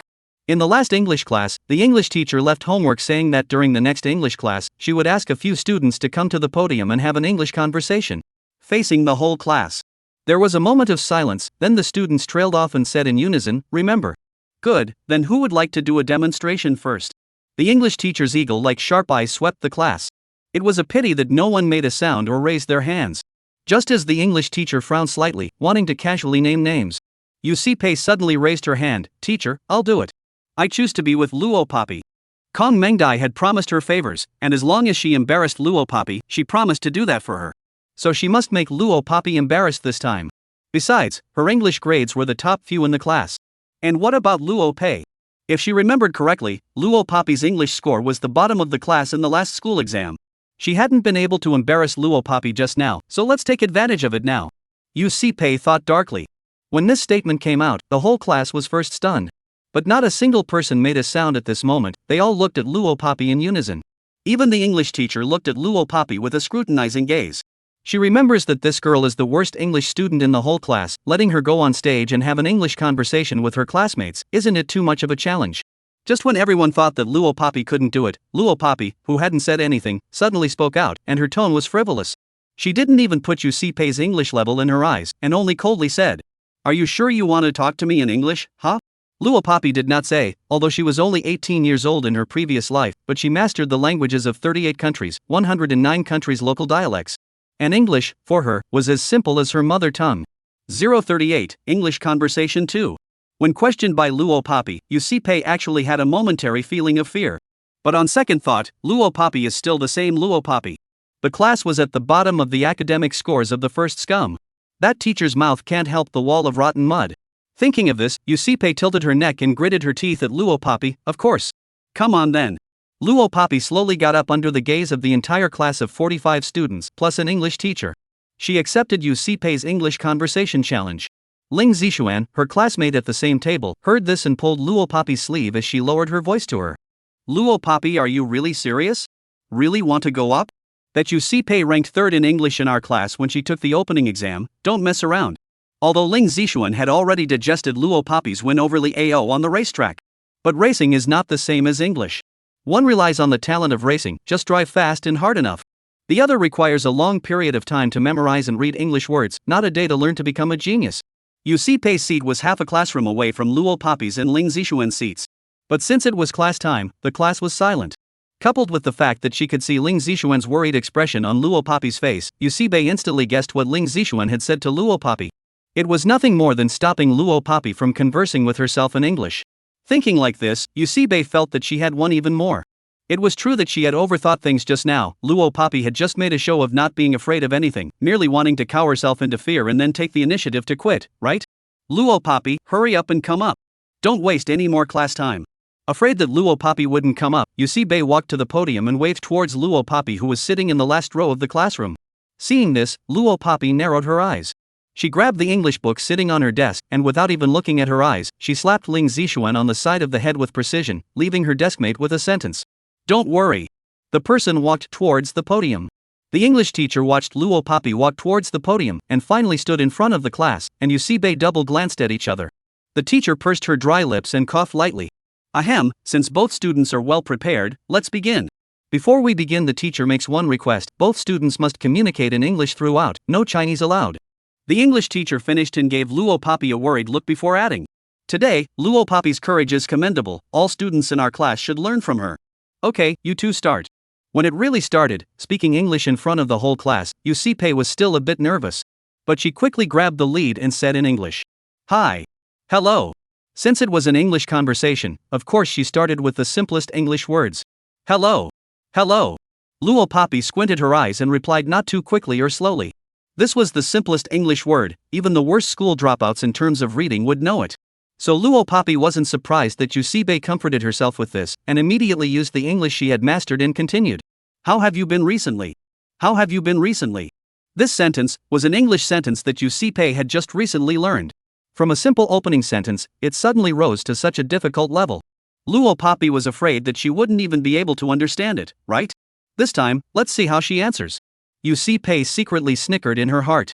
Yusipe had even imagined Luo Papi's dumbfounded appearance, unable to answer anything. Just when Yusipe, the whole class, including the English teacher, thought that Luo Papi would definitely not be able to answer. Only to see that Luo Papi, standing on the podium, gently hooked up a red arc. Immediately afterward, her red lips moved. A series of English that sounded more fluent than an English teacher's when it came to pronunciation came out of her mouth with ease like this. "I have been living very well recently. If you hadn't appeared in front of me, it will be a very perfect ending. I have been living very well recently. If you hadn't appeared in front of me, it will be a very perfect ending." 039 Yusibe made a fool of herself. As soon as this sound came out, the classroom was so quiet that even a pin dropped on the ground could be heard. All the students, all scared to jaws.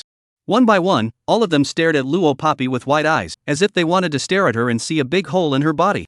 That young girl who suddenly answered Yusibe in such standard and fluent English just now. Is it really Luo Papi?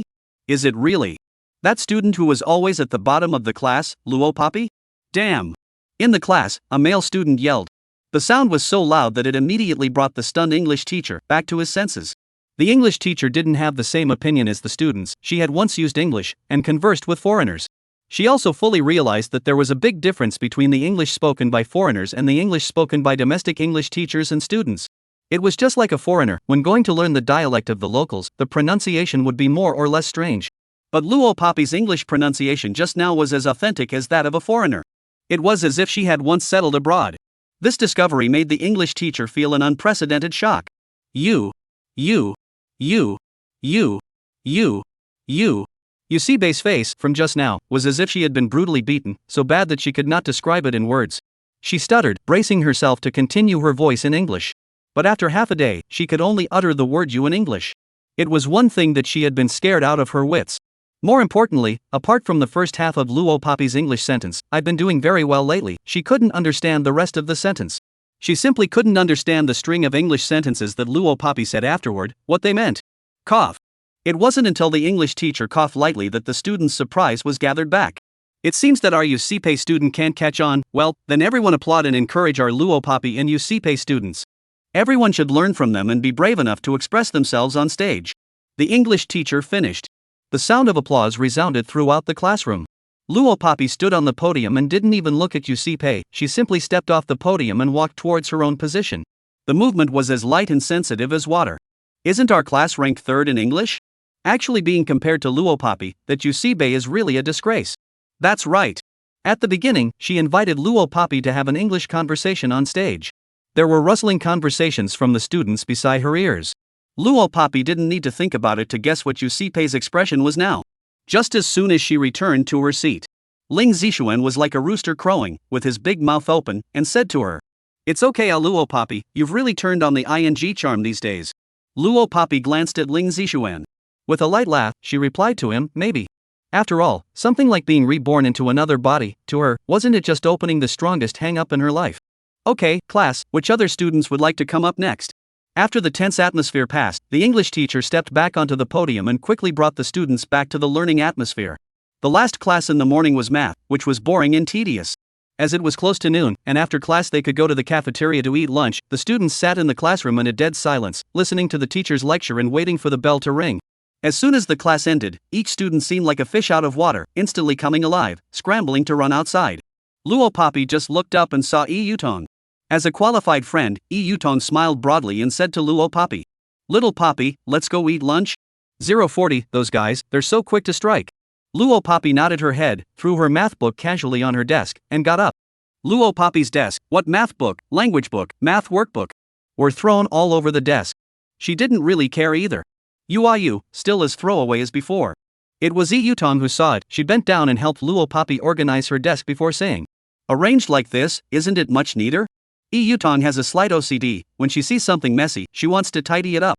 Yutong, we are also friends, you give me a piece of clean-up chant?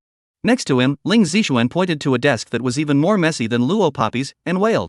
Yutong, however, said to Ling Zixuan, "You're a big man, do you have the nerve to ask me to help you tidy up? Clean it up yourself." Yutong, help out.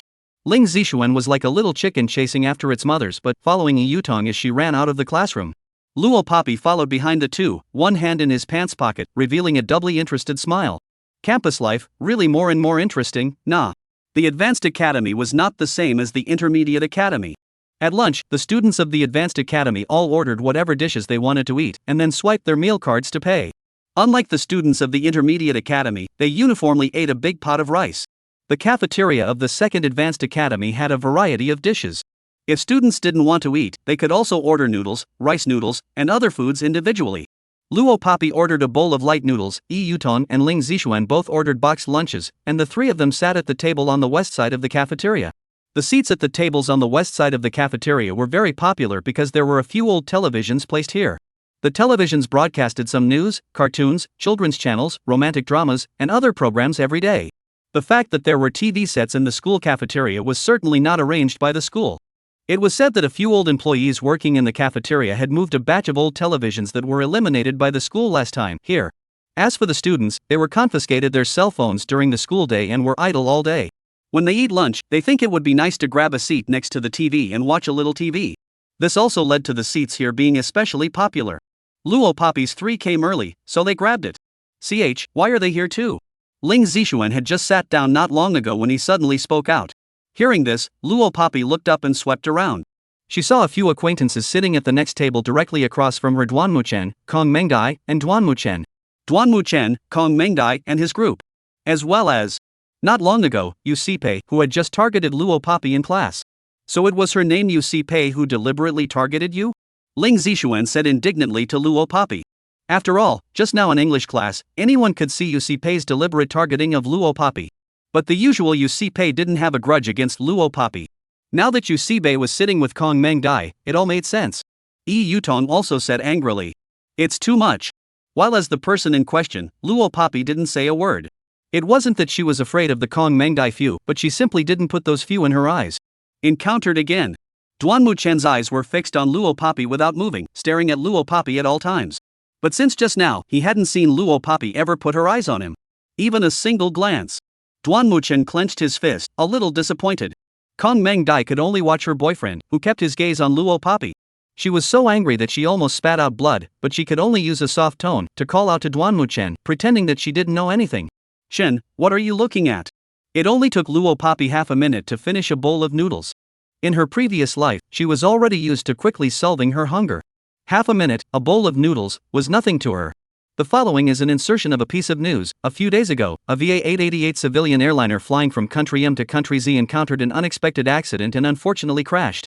Inside the plane, including the crew, a total of 196 people, of which 194 people have been confirmed dead, and currently there are still 2 people missing. Their whereabouts are still unknown. Just at this moment, a piece of news suddenly inserted in the TV set caught the attention of the crowd. "It's so sad, it's true that you still need to be cautious when flying on an airplane."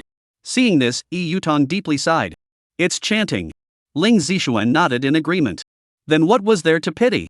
Who let them have this money to go on an airplane? It was deserved.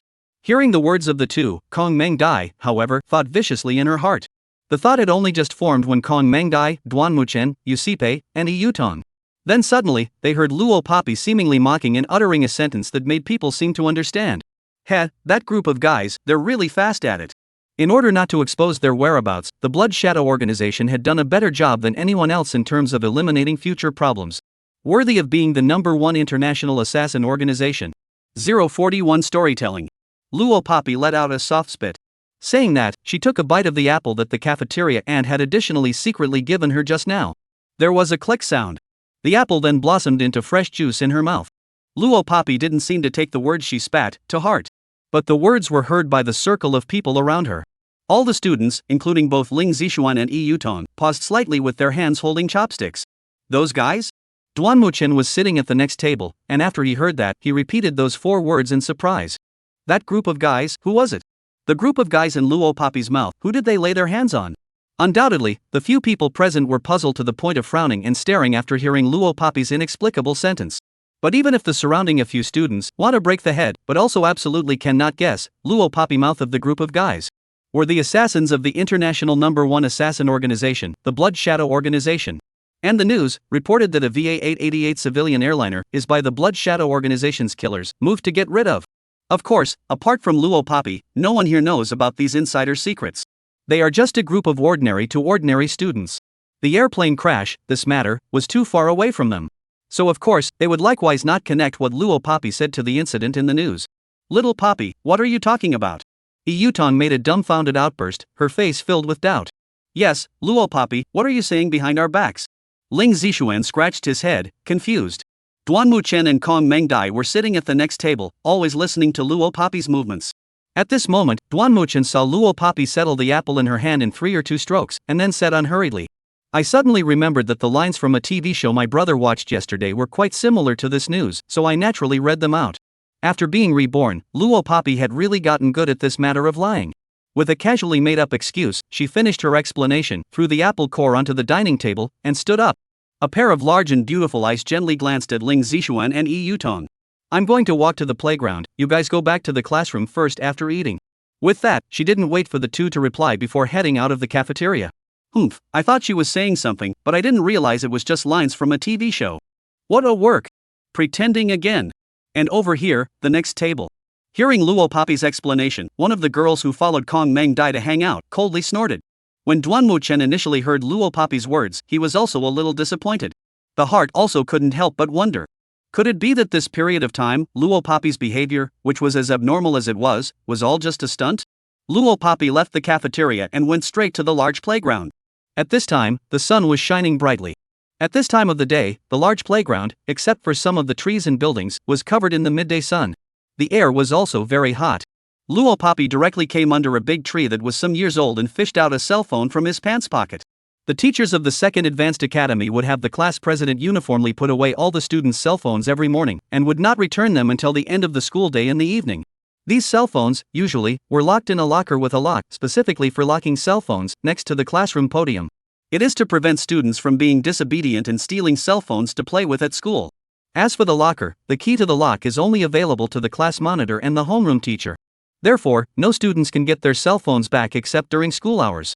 In the morning when the teacher uniformly collected the cell phone, Luo Papi also turned it in like all the students. Only the lock of an ordinary locker in the district was shaped like a pendulum for Luo Papi. In her previous life, Luo Papi had deciphered the world's most difficult high-tech combination locks with an astonishing speed of 58 seconds. A cabinet of this level, she opened it in a second. The cell phone, too, had been stolen back by her not long ago. Without alerting anyone.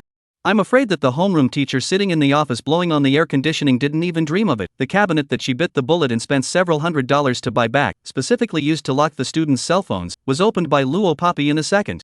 042, Contact Fox Charm. Luo Papi's character has always been a loner. This also led to her never trusting anyone, and she didn't tell Ling Zixuan or Yi Yutong about stealing the cell phone back. Or perhaps it was because she thought that this kind of small matter was not worth mentioning at all. This cell phone was the original owner's, an old cell phone that had been in use for a year or two. Using this phone to access the internet speed wasn't fast. But the person operating it was Luo Papi. Any more broken and laggy cell phone could be turned into a premium product when it came to her hands. Luo Papi opened the cell phone screen and operated it in 3 or 2 clicks, entering the killer website that she had just gone into a few days ago. The dark net. Just entered the dark net, the killer Fox Charm pop-up window popped out. 2 days ago, Luo Papi asked her former subordinate, Foxmay, for $1 billion in pocket money. Last night, she also threw the card number of the bank card in her name to Foxmeister. But the delay in seeing Fox Charm to their own transfer, so bored to see. Sure enough, Fox Charm had already sent her the reason for not transferring money to her. Pavilion Master, as far as I know, in Country Z, a sudden unknown huge transfer in a bank card under an ordinary person's name will be traced. Where are you now? Should I send you the money?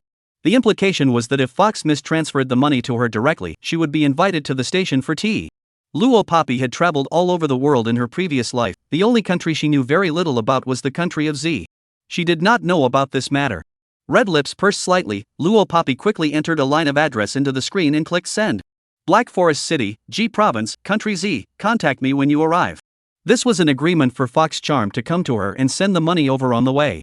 After replying to the message, Luo Poppy shut down the darknet and added several firewalls across the board to avoid being traced to the IP address by hackers.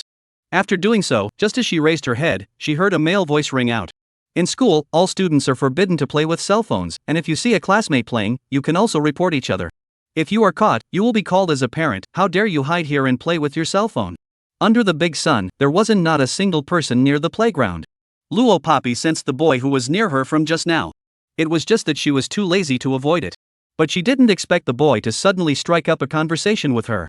Without waiting for Luo Poppy to reply, the boy in front of her, whose looks weren't worse than school-grass Duanmuchen, added, "Hey, just kidding, I didn't mean to report you to the teacher for playing with your cell phone." Saying that, the boy also introduced himself. "My name is Xiao Zicheng, what's your name?" Facing Xiao Zicheng's self-introduction, after confirming that the other party had no malicious intent, Luo Poppy flung him 2 words. "Luo Poppy. Oh, your name is Luo Poppy. Ah. The name is quite nice." Xiao Zicheng felt that these 2 words were inexplicably a bit familiar, and he said na na na. Just as the words came out, he suddenly raised his voice by 10 decibels.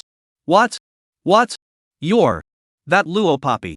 You're the one who's known all over the school as being dirt poor and ugly, and so narcissistic that she wrote a love letter to the school bully, Duanmuchen, and the content of the love letter was broadcasted all over the school? Luo Poppy, who was broadcasted by the whole school as the content of the love letter. These latter words, Xiao Zicheng only thought about them in his heart. Just after knowing about this matter, he shockingly sized up Luo Poppy. In his heart, there was a Mamma Mia pie that he didn't know whether to speak or not. Who on earth said that the girl named Luo Poppy was rustic and ugly? Then what was the matter with the girl in front of him who was so pretty that he had just stunned his eyes, and that's why he deliberately came over to strike up a conversation? Duanmuchen that is blind, right? Actually will reject Luo Poppy, and that so-called goddess Kong Meng die together. 043, military training began, met Lu again. Xiao Zicheng's reaction, Luo Poppy was indifferent to it.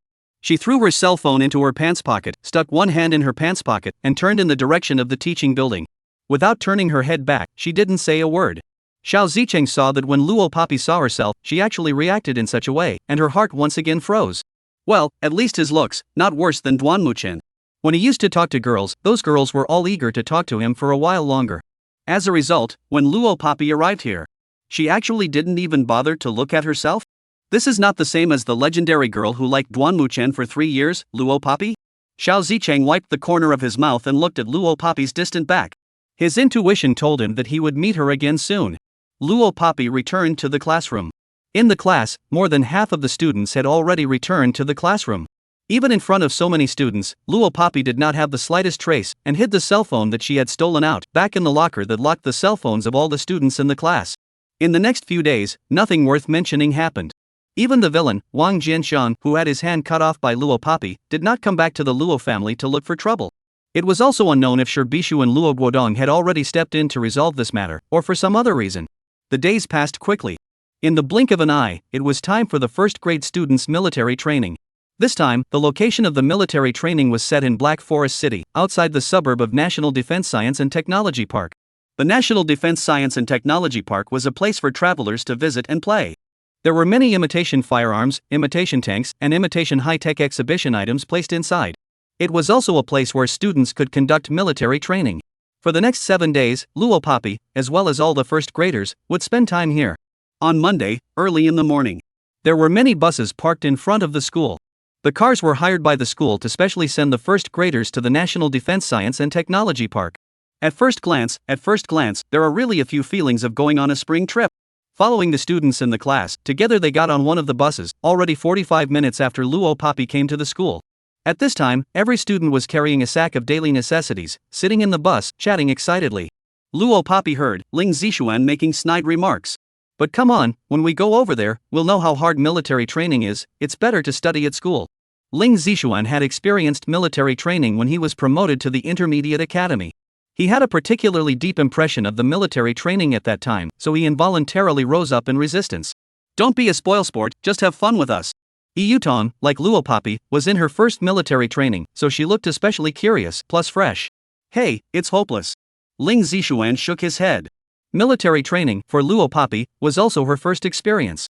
However, in her previous life in the Blood Shadow organization, before she made her debut as an assassin, she had once experienced training that was far more brutal countless times than military training. The students' military training, when they failed, they could still stand up. But the training she was forced to undergo in her previous life, failure was death. As a result, all of Luopapi's strength had been galvanized in moments of life and death crisis. She was able to survive in a great environment like the one in her previous life, and it was only because she stepped on the corpses of her companions and became the strongest one that she survived until now. Compared to that, the military training that the students had to go through was also insignificant to her. Thinking back to this, the bus had already gone through a long journey and arrived at the door of the destination they were going to, the Black Forest Defense Science and Technology Park. I've heard that the instructors during military training are all exceptionally handsome. I wonder if the instructor of our class will also be exceptionally handsome. I'm really looking forward to it. Mom, my little heart. The girls' chattering voices reached Luopapi's ears. She wasn't interested in these, but her afterglow was along the window, seeing all the way to the faraway Defense Science and Technology Park. Originally just an unintentional glance, Luopapi was suddenly attracted by a tall and handsome figure. That person is wearing a very special ink black military uniform, a cold and gangly side face, with a head of short black broken hair, as well as a very outstanding height. When she saw Lu Jia appearing in the National Defense Science and Technology Park, Luopapi frowned slightly. How could he be here? 044, lead instructor. Just sitting inside the tall bus, glancing towards the National Defense Science and Technology Park from afar. Luopapi has good eyesight, only then saw Lu Jiao.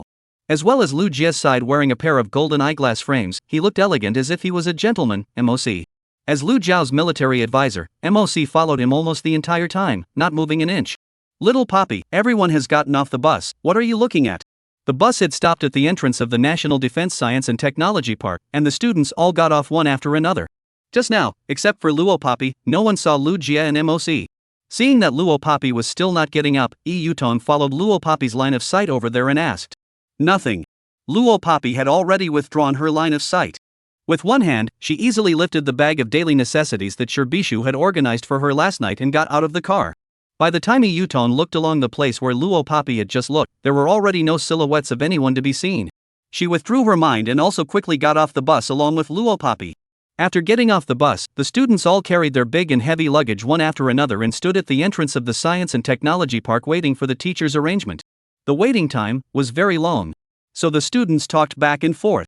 Because there was no teacher to control the whole process, the students' voices became louder and louder, making the place as noisy as a food market. Military training, I'm really looking forward to it.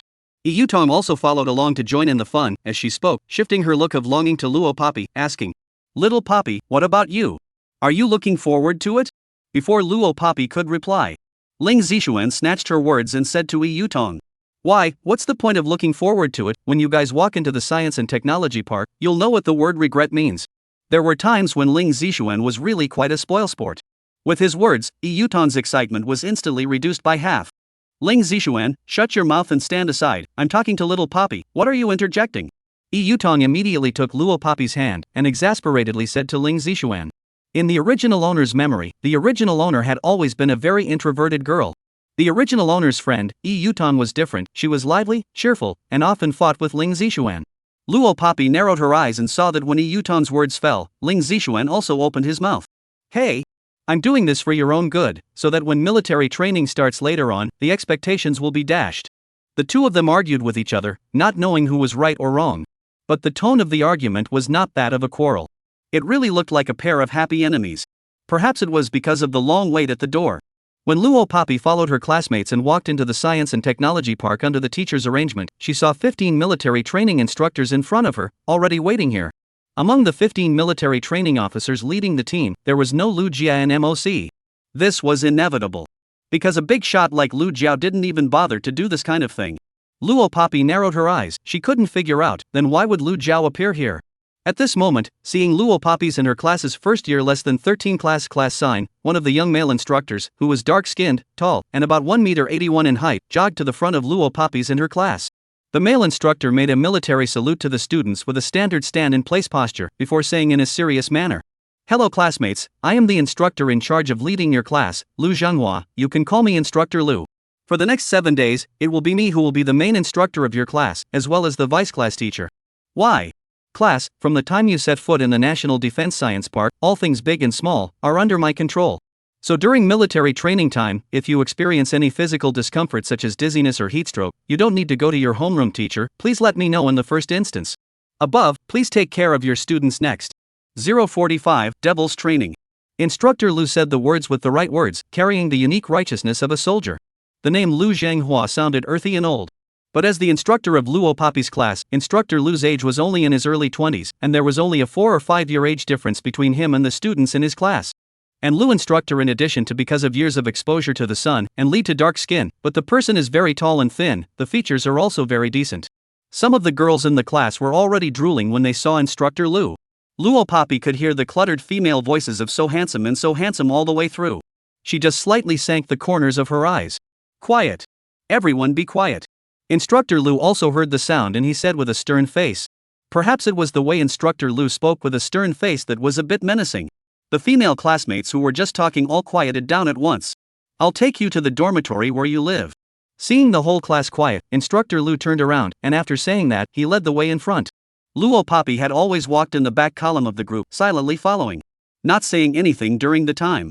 The boys' dormitory and the girls' dormitory were not in the same building, but they were one in front of the other, right next to each other. "Now please return to your own dorm rooms, make your beds, and meet here in half an hour. 2 sets of military training clothes for changing have been prepared on each person's bed, change, and come back." Having been assigned bedrooms by Instructor Lu, the students all carried large and small pieces of luggage and headed to their own bedrooms. The girls' side. There were a total of 24 female students in the class, and with 1 dormitory room for every 6 people, it just so happened that 4 rooms were needed. Luo Papi and Yi Yutong were not assigned to a dorm room. The 2 of them separated after arriving at the dormitory building and walked towards their respective dormitories. Luo Papi had just entered her own dorm room when she saw a person who had made a not-so-pleasant scene. Yu Sipei, who had been bribed by Kong Mengdai and had dealt with her in English class. Seeing Luo Papi enter the dormitory, Yu Sipei even glanced at her with a strange look. Then she continued talking with another female classmate as if nothing had happened.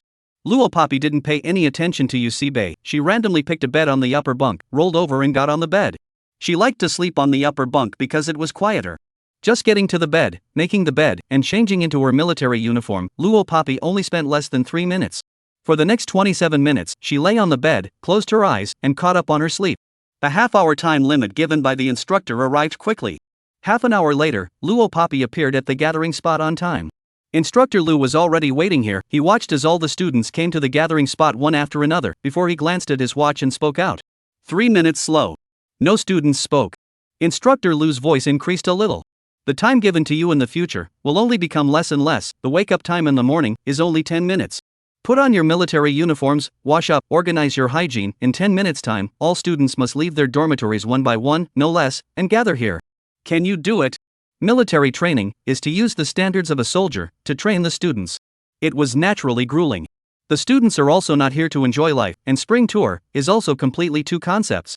When Instructor Lu's words fell, there was a moment of silence from all the students, but no one made a sound to answer. Instructor Lu raised his stereo again and bellowed, "Tell me, can you?" This time, all the students who were silent spoke out, "Can." Only, at this time, all the students except Luo Papi secretly spat in their hearts. It wasn't, was it? Only 10 minutes to wake up in the morning? What the hell? This is not military training at all, but devil training, right? 046, beautiful over-the-shoulder drop. Luo Papi did not say a word. But after hearing Instructor Lu's words, some students still spoke out. "That, instructor, our cell phones are confiscated, and we can't watch." Before the student could finish his words, he was interrupted by Instructor Lu. "Remember, before you speak to the instructor, add a report and shout louder." The classmate who spoke out, who had just spoken in a sickly tone, directly raised his decibels by 8 at this moment. "Report! Instructor Lu, our cell phones have all been confiscated. The wake-up time in the morning is only 10 minutes, how do we know if we are late?" The student's question was answered by Instructor Lu. "Each dorm room is equipped with a clock, so you can watch the time. Any more questions?" Of course there were none. The next time, Instructor Lu first lined up the students and gave the students some rules that they must follow. For example, when eating as a group, you must shout slogans before entering the cafeteria. When eating, only when the chief instructor gives the order to start eating can the chopsticks be moved. In the afternoon, we took the students to train a few simple military training movements, such as standing at attention and at ease. In the evening, they watched a patriotic movie. All day long, the students were exhausted, and by the time they could move freely, it was already 9 o'clock in the evening. In the National Defense Science and Technology Park, throughout the day, only from 9 to 9:30 in the evening was free time. That meant that during this time the students could go to a small store and buy snacks to eat. Luo Poppy had just accompanied Yutong back from the small store when she saw people surrounding the front of the girls' dormitory building. Boys and girls, both. In the crowd, a familiar voice rang out. "Who cut through my quilt? Who is it? It's too much, who is it?" Waiting for Luo Poppy to get closer, only then did she see that the person who was crying and howling was actually Yu Si Pei. At this moment, Yu Si Pei, holding a bed of quilts that had been cut into strips, was crying like a tearful person. "What's going on?" Her cries also startled Instructor Lu. Instructor Lu came to Yu Si Pei and asked sternly, "Instructor, my quilt is broken, Yu Si Pei cried, "Words just said here." It was only to see a girl rushing out of the dormitory where Luo Poppy's few people lived. Her hand was still holding a pair of scissors, and she said loudly, "Found it, I found this scissors in Luo Poppy's bed, under the quilt. It must be Luo Poppy's doing. It was Luo Poppy who cut off Yu Si Pei's quilt." Yu Si Pei looked like she was in shock as she pointed at Luo Poppy, who had just returned, and said to Instructor Lu, "It was her. It's her who cut my quilt, Wo. Instructor, I only have this one quilt, how am I going to sleep at night?" As soon as she came back, she was suddenly falsely accused. Luo Poppy narrowed her eyes. Obviously, this was a ploy that Yu Si Pei and the girls in the dormitory had conspired to use against her. "Acting skills, don't be too bad." Luo Poppy sneered. "Little Poppy has been with me since just now, how could she somehow cut your quilt?" Before Luo Poppy could say anything, Yutong spoke up. She loudly defended Luo Poppy. "The two of you are friends, of course you would help lie. And Luo Poppy, don't think I don't know that you've been looking at Yu Si Pei with displeasure for a long time before, right? Instructor, you have to judge for us." The girl who was holding the scissors and clearly helping Yu Si Pei also cried. Tears were splattered all over the place. In the eyes of outsiders, it really did look like that. Luo Poppy's face grew colder. The surrounding onlookers were also getting more and more students. Even many of the boys in the boys' dormitory came over to watch. Everyone didn't mind. "Did you do this?" Instructor Lu finally spoke out. He looked at Luo Poppy seriously. "If I say no, do you believe me?" Luo Poppy, however, let out a cold smile. That smile was cold and biting. If one looked closely, it even carried a hint of killing intent. Even Instructor Lu was frightened by Luo Poppy's eyes. How could an ordinary female student in the district have such ruthless eyes? But in the current situation, he was still more willing to believe what Yu Si Pei said. "Cutting someone else's quilt, tomorrow you will be punished for standing in military posture for an hour longer than the other students. Now, apologize immediately." Instructor Lu stopped looking at Luo Poppy as he said. Luo Poppy sneered, didn't apologize, and didn't say anything.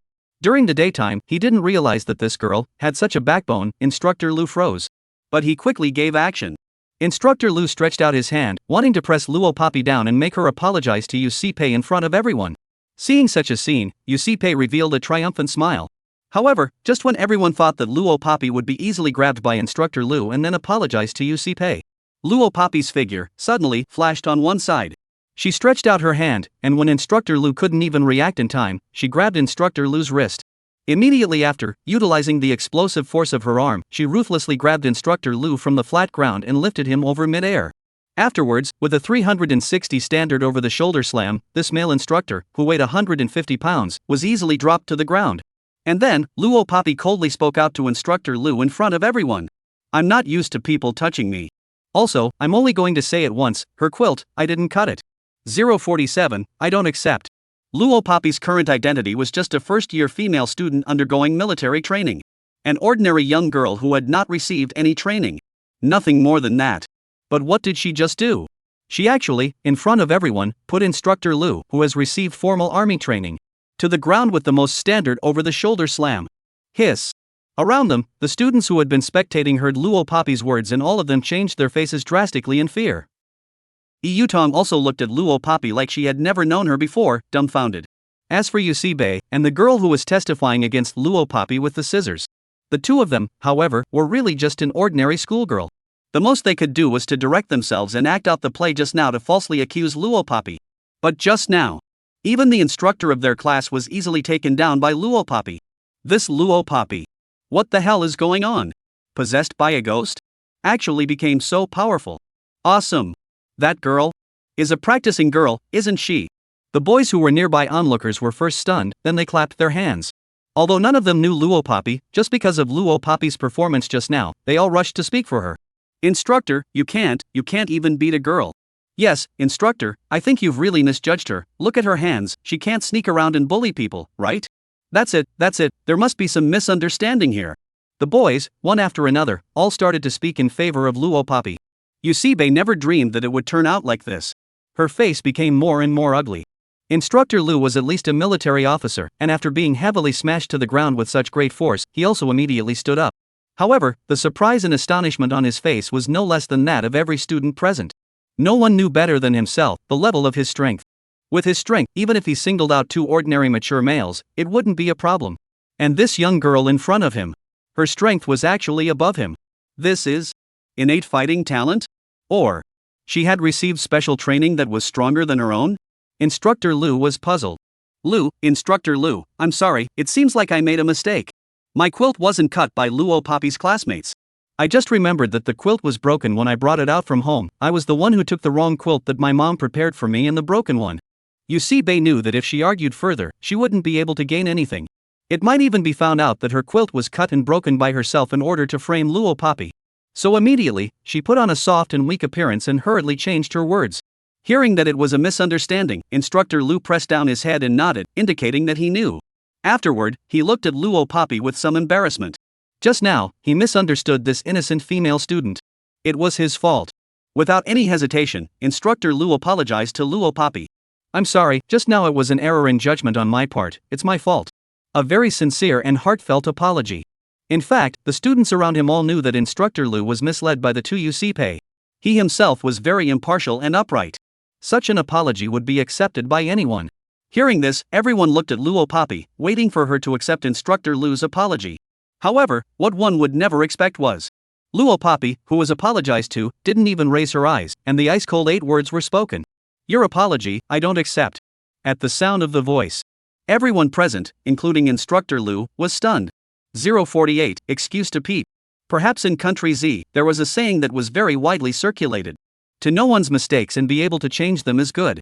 Adhering to this principle of being a human being, 9 out of 10 people would accept Instructor Lu's apology just now. But Luo Poppy did not. This might have something to do with her previous life, growing up in a killer organization since she was a child. In that cruel world where people were eaten without spitting out white bones. Apologizing and begging for forgiveness was the most useless thing in this world. No one would let go of you who did something wrong just because of an apology. The weak deserve to be killed. Only the strong deserve to ascend to the peak of the pyramid and have the right to live. This was the world she had been in. A world that was dirty but taught her how to survive on her own. After Luo Poppy finished speaking, she didn't wait for any reaction from Instructor Lu. Her sharp eyes looked towards Yusipe, who was preparing to sneak back to her dorm room. 4 words came out of her mouth. I remember. She remembered her. Daring to provoke her, she remembered Yusipe as a person. Luo Poppy's voice suddenly sounded behind her, cold and bitter. Yusibe instantly felt a chill on her back, and she broke out in a cold sweat. Trembling with a shiver, Yusibe intensified her steps and hurried back to the dormitory. Little Poppy, are you all right? Although Yutong didn't know how her best friend's hands suddenly became so good, and actually defeated the instructor. But without any hesitation, she walked up to Luo Poppy, took her hand and asked worriedly. Nothing happened. Luo Poppy answered Yutong. Hearing Luo Poppy personally admit that she was fine, Yutong let out a sigh of relief. Recalling the false accusation just now, Yutong was angry. Only this moment, what she was angry about was no longer what Yusipe had done, but Ling Zishuan wasn't there and didn't speak for her along with helping Luo Poppy. Where did that guy Ling Zishuan run off to? He can't be seen at the crucial moment, really. When I see him later, I will not let him go. Said, Yutong also put both hands' knuckles make click click click sound. Seeing Yutong's appearance, Luo Poppy revealed a heartfelt smile. It's good to have a friend to protect you. On the side, a trace of embarrassment flashed across the face of Instructor Lu, whose apology was rejected. But he didn't say anything more and quickly dispersed the crowd. Alright, everyone disperse, you can go back to your own dormitory, it's about to hit the preparatory lights out bell. At the same time, on a certain high-rise building in the National Defense Science and Technology Park, there stood a tall and long uniformed man.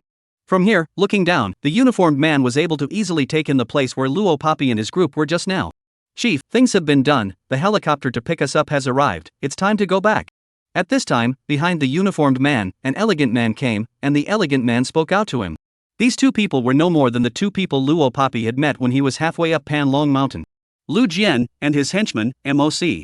At this moment, Lu Jiao was cold and gangly, with sharp black eyes like a falcon's, as he watched Luo Papi return to the girls' dormitory. Only then did he lightly respond to MOC, aha. Although MOC came late and did not see what happened in front of the girls' dormitory building, he still recognized Luo Papi at a glance.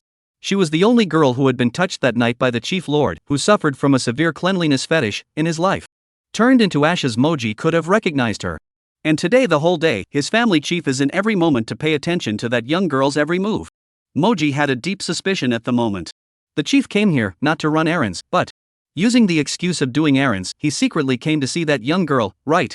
049, Gun God Viper. But this kind of words killed Moji. Moji did not dare to say out. He was afraid that the chief of the adults a gun avalanche himself. Just this matter, he must report to the old lady. Although the chief adult is only in his early 20s, he is still very young, but the old madam had always hoped that the chief adult would give birth to a son and a daughter early. It was just that the chief adult's cleanliness from childhood had caused him to never look at any woman squarely. Those women couldn't even come within 3 meters of him, let alone anything else. If the matter of a girl named Luo Papi in Z country, who not only managed to get close to the chief lord, but was also paid attention by the chief lord for a whole day, was told to the old lady. Told to the old madam. Then, according to the old madam's character, I'm afraid that she would directly rush to that girl's home, bringing a heavy bride price that could buy a country, and pleading with the girl's parents for an engagement, right? Thinking of this one image, Moji shook his shoulders, pulled the corners of his mouth, and pushed upward his golden eyeglass frames. Lord Chief, don't blame him. It's just that he'd love to see a scene like that, too. The 7 days of military training had thus entered the 6th day in a little by little passage of time. At this time, the students in the class were already physically and mentally exhausted. The expectation of the military training, like the spring tour when they just came here, has long been in vain. Tired, too tired. At this moment, one by one, the students who were sunburned as if they were black charcoal were holding their respective mineral water and sitting in the shadows that blocked out the sun. Ha ha ha, I told you. Military training isn't worth looking forward to at all. Look at you, you're tan now, right? Ha ha ha. Your skin is really bad, which is like other people. Luo Papi, after being in the sun for so long, nothing happened at all, and it even got whiter and whiter. Ling Zishuan owed it to Yi Yutong to holler. Luo Papi was sitting on the side, not moving. She tilted her head and could see Yi Yutong huffing and puffing, grabbing Ling Zishuan's ear, furious to death. Will you die if you don't talk? Aren't you black yourself? You are now so ugly. There were also a few girls talking beside them. Hey, are you guys looking forward to the jungle shooting competition at night? I heard from the last seniors that the jungle shooting competition is the most interesting and fun of the 7 days of military training, so of course I'm looking forward to it. Speaking of shooting, the goddess of the next class, Kong Mengdai, is very good, right? It's rumored that Colonel Duanmuchen fell in love with Kong Mengdai because of this. Wow. It's true. Then isn't Kong Mengdai going to shine again tonight? It'll definitely charm Duanmuchen once again, right? Yeah, within our freshman class, only Kong Mengdai has the best marksmanship. The jungle shooting competition that the girls were talking about, Luo Papi had also heard about it slightly. It was a shooting game prepared by the National Defense Science and Technology Park for the students on the penultimate day of military training. It had some similarities with a game called Chicken in the online games in recent years. But the difference is that the confined place is set in a large forest in the National Defense Science and Technology Park. The students will change into formal clothes and have a rifle in hand. Of course, this rifle is not a real gun, it is loaded with color bullets. When the color bullets in the rifle are shot on a person, they will only color the part of the body that is shot, and do not have any lethality at all. The specific rules of jungle shooting, Instructor Lu has not yet said. The game, too, is to let the students have a shooting, when the hero's addiction. Luo Papi did not care much.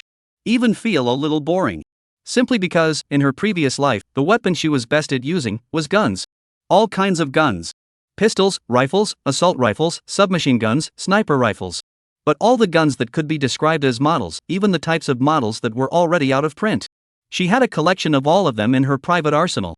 And her familiarity with guns, fast enough to be able to take a gun, in a minute's time, dismantle it to pieces, and quickly assemble it back.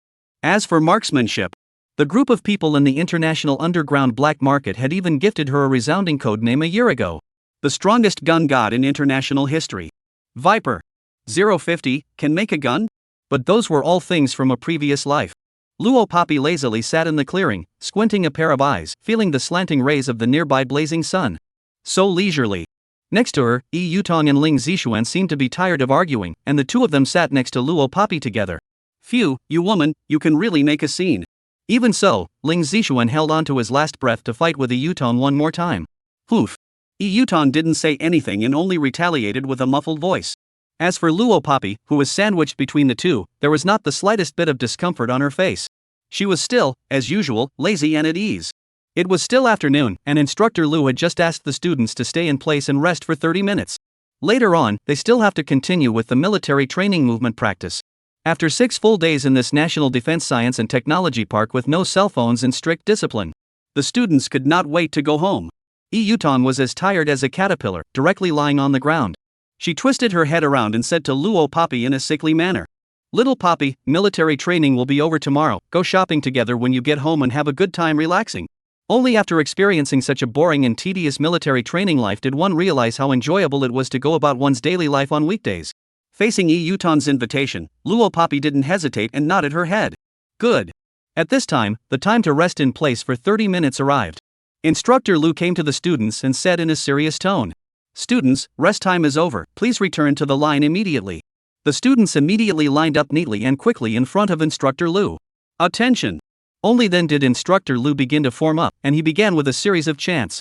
Look to the left. Forward look. At ease. After organizing the line, Instructor Lu used his afterglow to sweep a glance at Luo Poppy without anyone noticing. He was particularly impressed by this girl who had thrown herself over one shoulder in full view of everyone on her first day. His intuition told him that this girl, 9 times out of 10, had received formal training.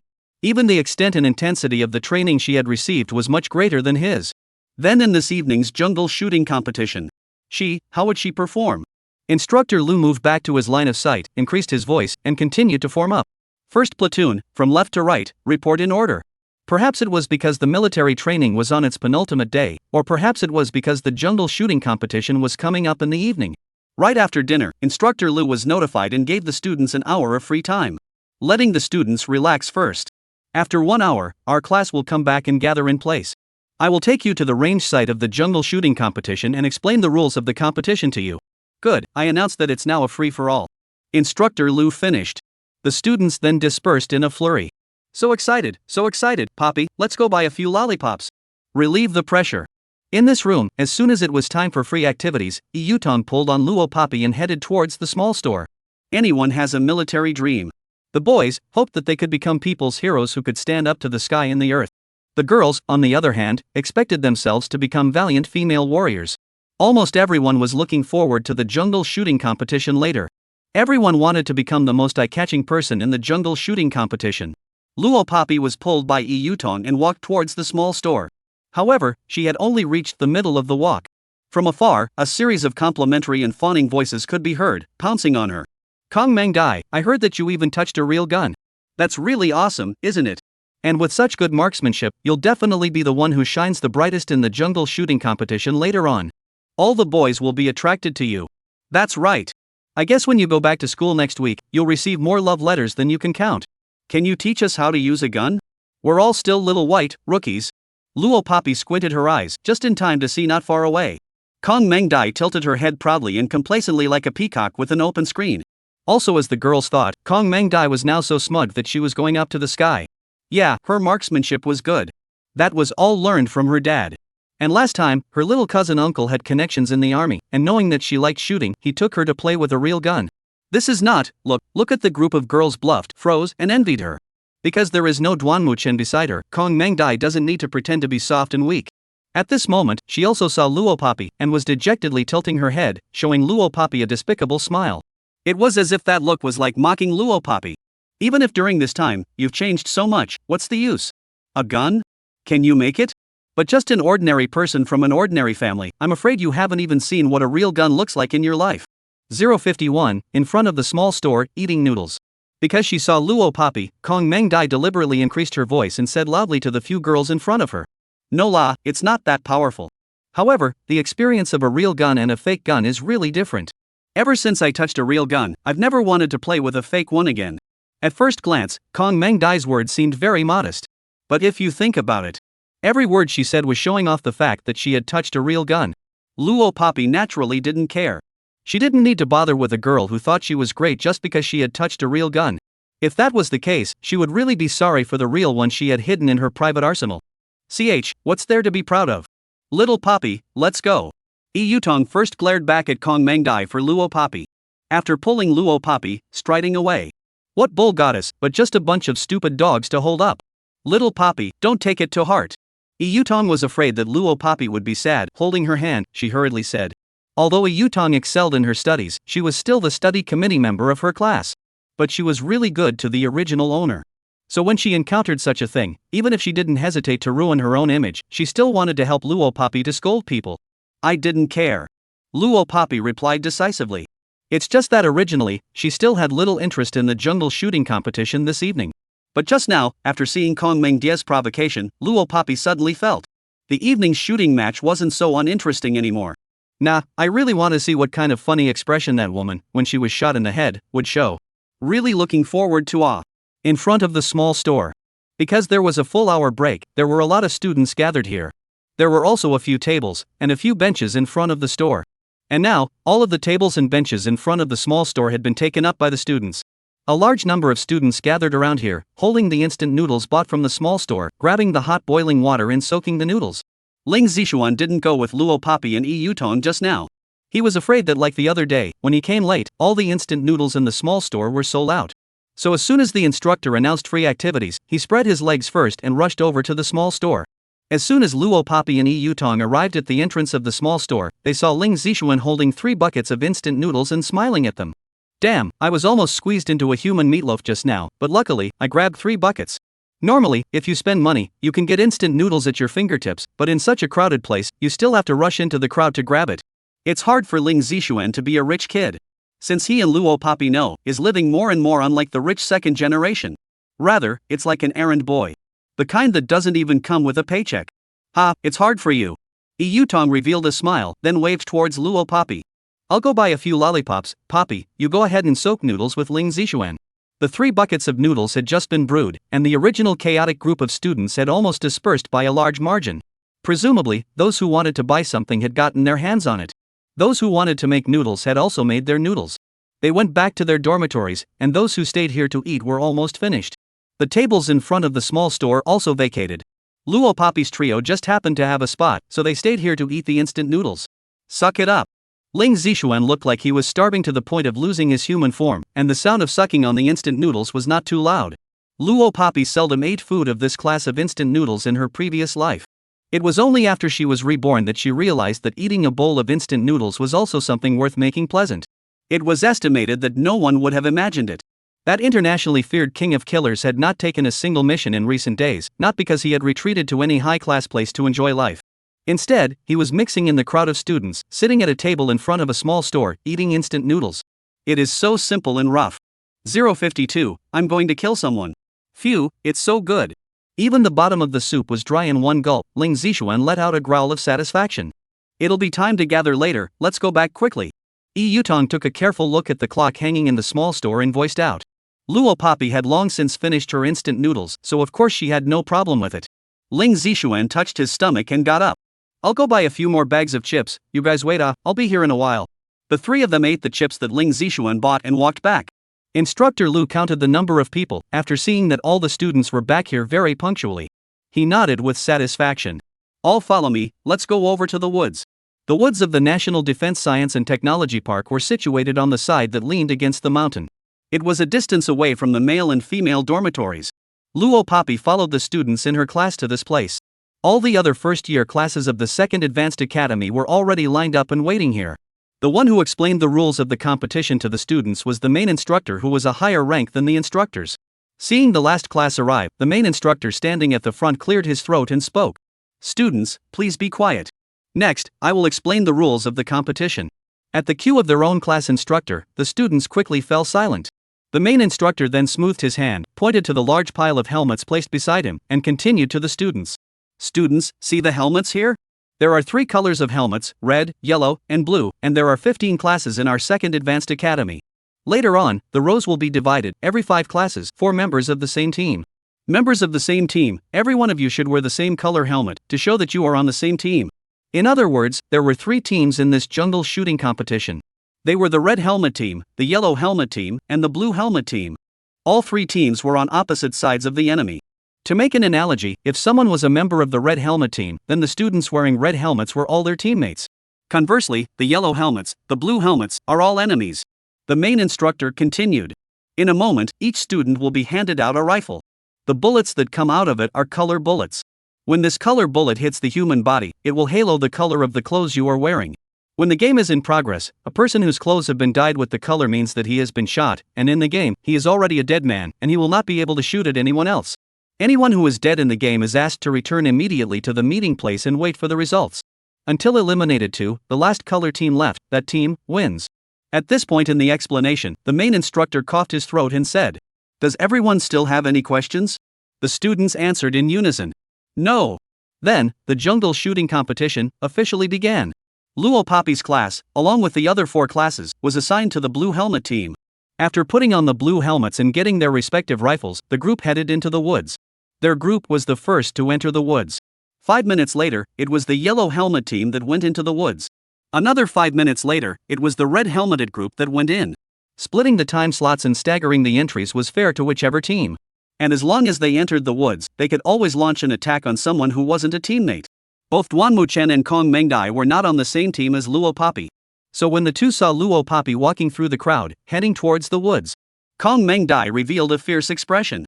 She would definitely kill Luo Poppy in this game and make her look bad. And Duanmu Chen's heart at the moment was torn. It was because Kong Mengdai was a good shot, which was unlike any other young girl. That's why he fell in love with Kong Mengdai in the first place. Just looking at Luo Poppy not being in the same group as himself, and when he couldn't protect her, Duanmu Chen was a small loss? Luo Poppy and the blue helmet team, nearly 150 people, entered this large forest together. There were students that had already discussed to start working together. There were also some who had hidden in other places and were preparing to act alone. All of them, their faces showed a look of eagerness to try. Very excited. "Luo Poppy, how are we going to act?" Ling Zishuan asked. Only, just as he finished his words, he saw Luo Poppy's figure heading towards the place where the yellow helmeted team came from.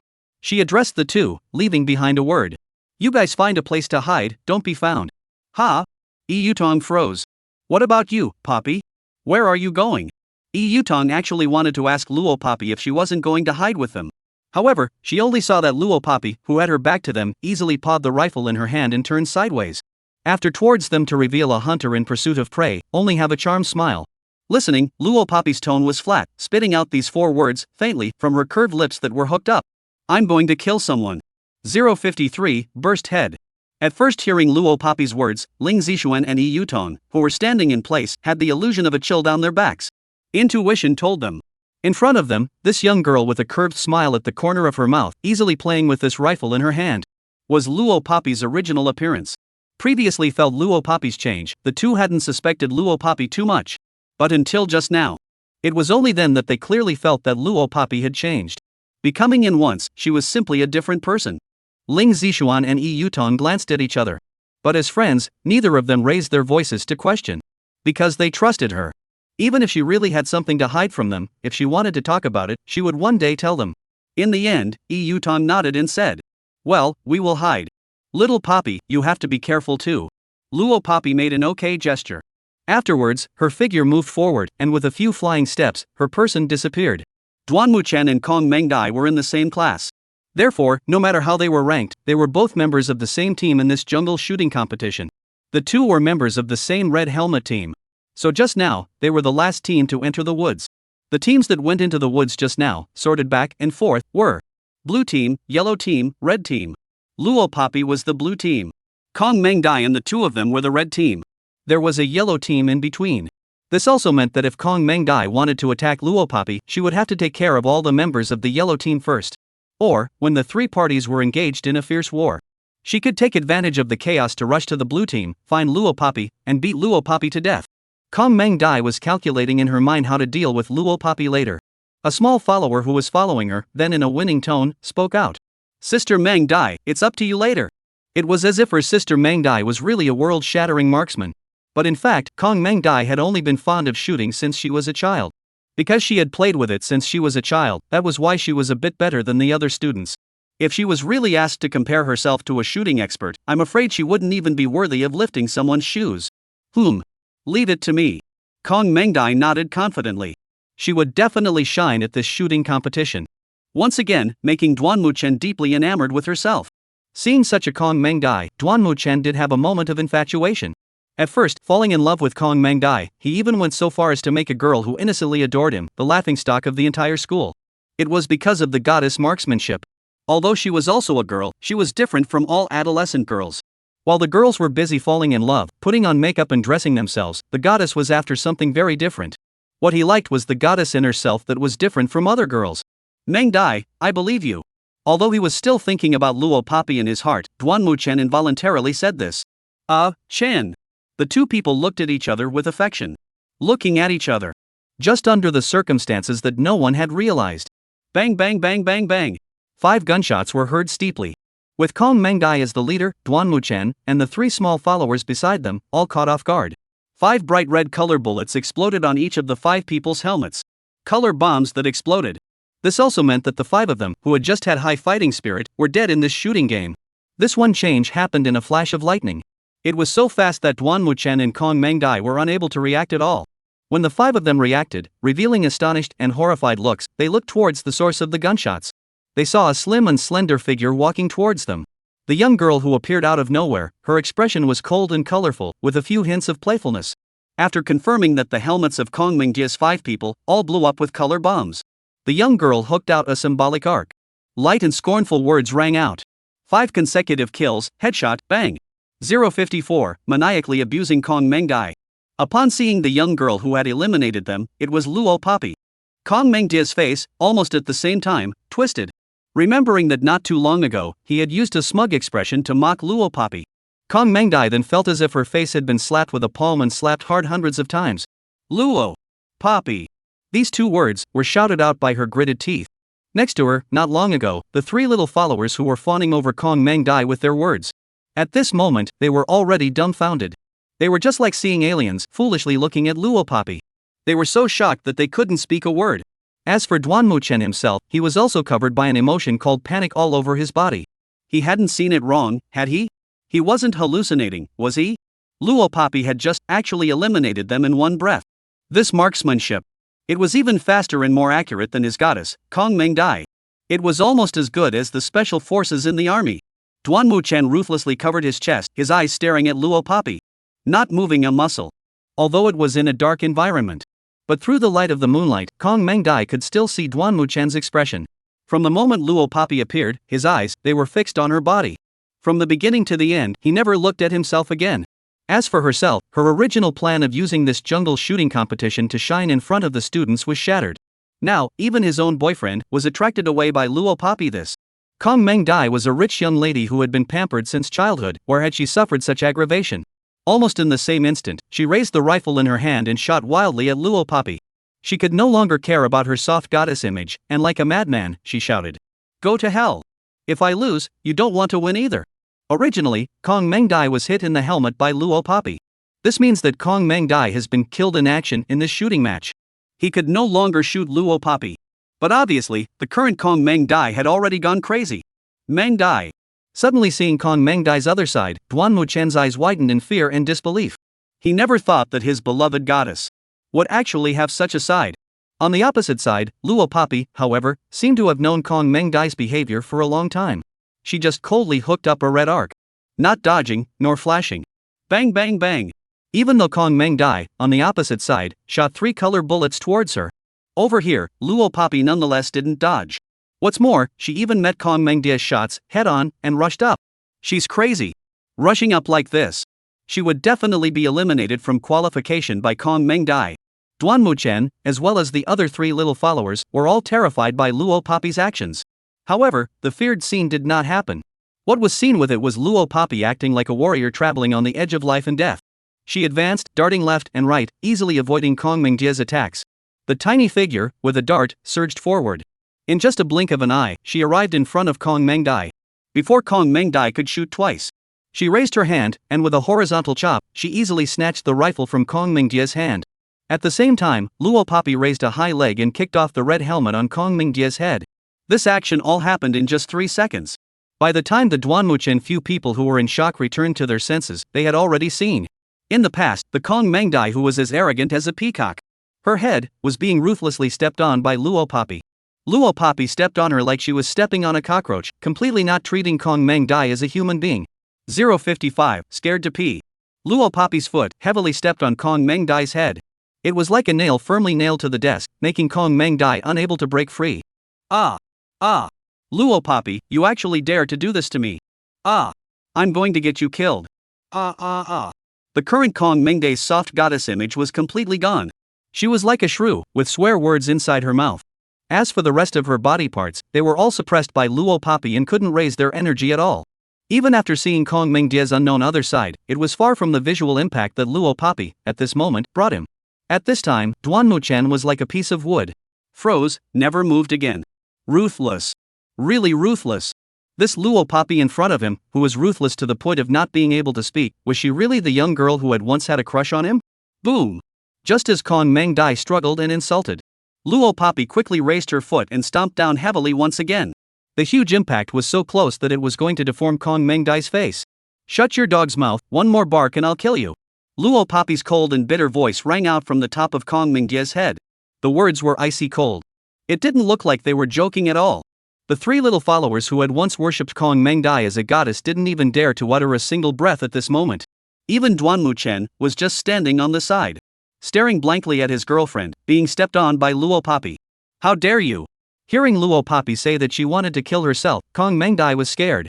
She was just an ordinary person after all. Normally, it was fine to make some small tricks and wreak havoc on people. When it really came down to it, she wimped out more than anyone else. See if I dare. The words had just fallen when a low laugh could be heard from Luo Poppy. And then, Luo Poppy raised her hand. The rifle that originally belonged to Kong Meng Dai was already turned around by Luo Poppy. The black hole muzzle was pressed against Kong Meng Dai's eyes. Inside the rifle, there were only color bullets.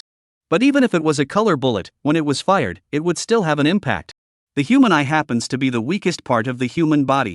If this shot goes down, even if Kong Meng Dai doesn't die, her eyes will definitely not be preserved. Dominated by fear, Kong Meng Dai was so scared that her soul was scattered. She closed her eyes, no longer caring about her goddess image, and began to desperately beg Luo Poppy for mercy. No! No! I was wrong. Luo Poppy, let me go, I will never target you again. I'm the one who's wrong, you're not, please, let me go. Let me go. Unfortunately, everything was already too late. Bang!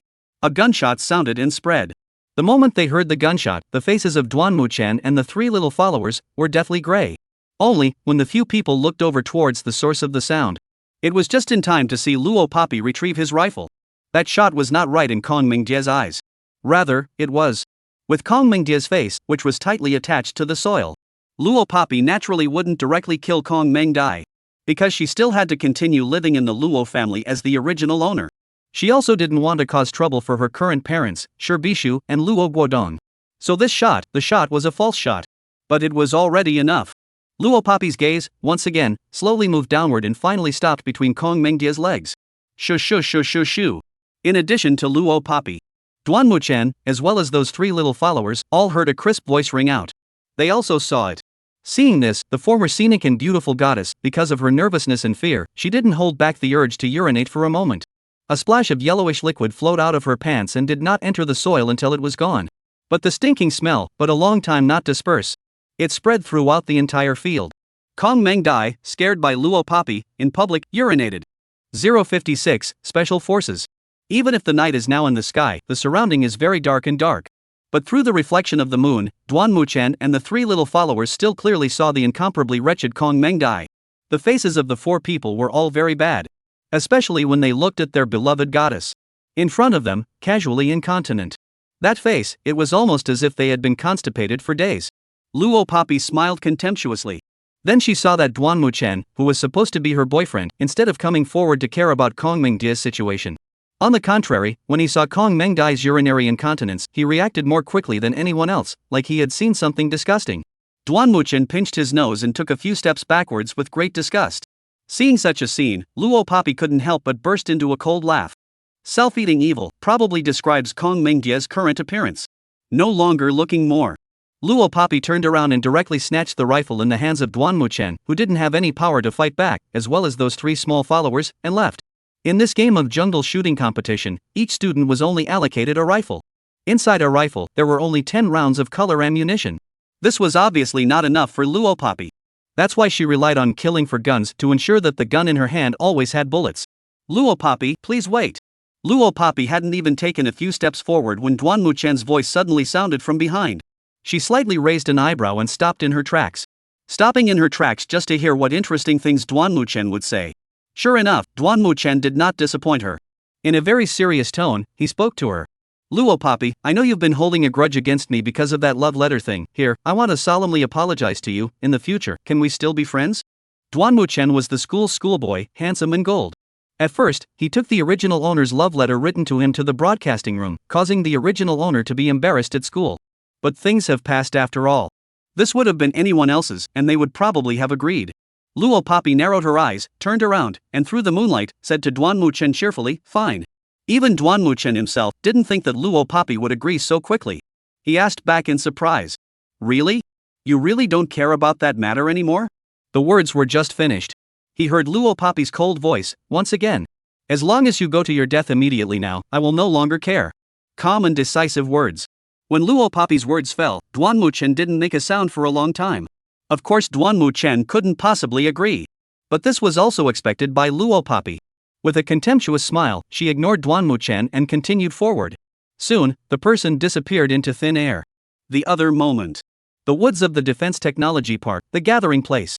There were already many students who had been eliminated in the shooting competition, returning here one after another. And on their clothes, on their helmets, they were more or less dyed with color bullets. This indicated that they had been eliminated from the competition.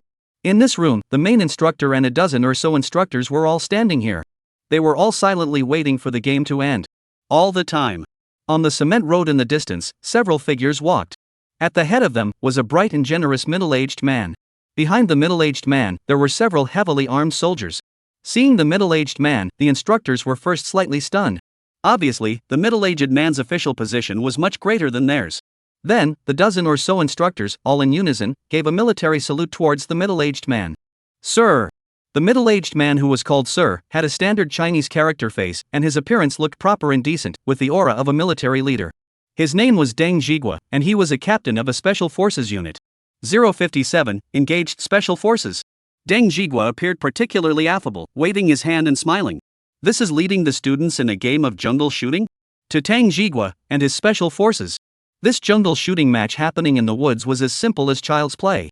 A few of them, after all, were all special forces that had truly experienced gunfire. Reporting, sir, yes. The lead instructor performed a standard military stance and replied. Deng Zhigua nodded, rubbed his arm, turned his head, and said to the several teammates standing behind him. It's been a long time since I've stretched my muscles, really, why don't we go in together and have some fun with these kids? The kids, naturally, referred to the students. When Deng Zhigua said the words "this group of children" from his mouth, his tone was full of love. And when the main instructor heard the words of his superiors, he was first startled, then said, Sirs, if you guys get involved in this, all the students will still hang up their colors? The meaning of this statement is that if Deng Zhigua really took a few of his teammates inside, the students can really be all destroyed. After all, these students, who can compete with the formal special forces than marksmanship? Compared jungle combat? Where then? Ha ha ha. Deng Zhigua gave a quick laugh and raised his hand. Don't worry, a few of us won't use real strength, just play and have fun. In that case, of course the main instructor had no problem with it. So he immediately got Deng Zhigua several people a black helmet, equipped with a color bullet rifle that was the same as the students. Several members of the special forces, led by Deng Zhigua, entered the woods. Bang! Bang! Bang! Zheng! You stupid fool, who are you aiming at? Hit me, hit your own teammate, you pig of a teammate. Hey, sorry. Exciting. This gun isn't a real gun, but it's ing fun. It's completely different from the feel of playing a game. Luo Poppy resolved the Kong Mengdai few people and didn't go back to Ling Zishuan and Yi Yutong. Instead, she continued walking in the opposite direction. On the way, she also heard the stormy conversations of many students. Hey, Luo Poppy, we meet again. Luo Poppy had just walked under a large tree when a cheerful male voice rang out. Almost by reflex, Luo Poppy snapped her gun with one hand and pointed it over. Just then, she saw the boy who appeared in the darkness shaking his hand and giving her a quick explanation. I'm from the blue team, don't shoot, we're teammates. As he spoke, he had also walked up to Luo Poppy. He did have a blue helmet on his head, proving that he was a teammate. Luo Poppy lowered her gun.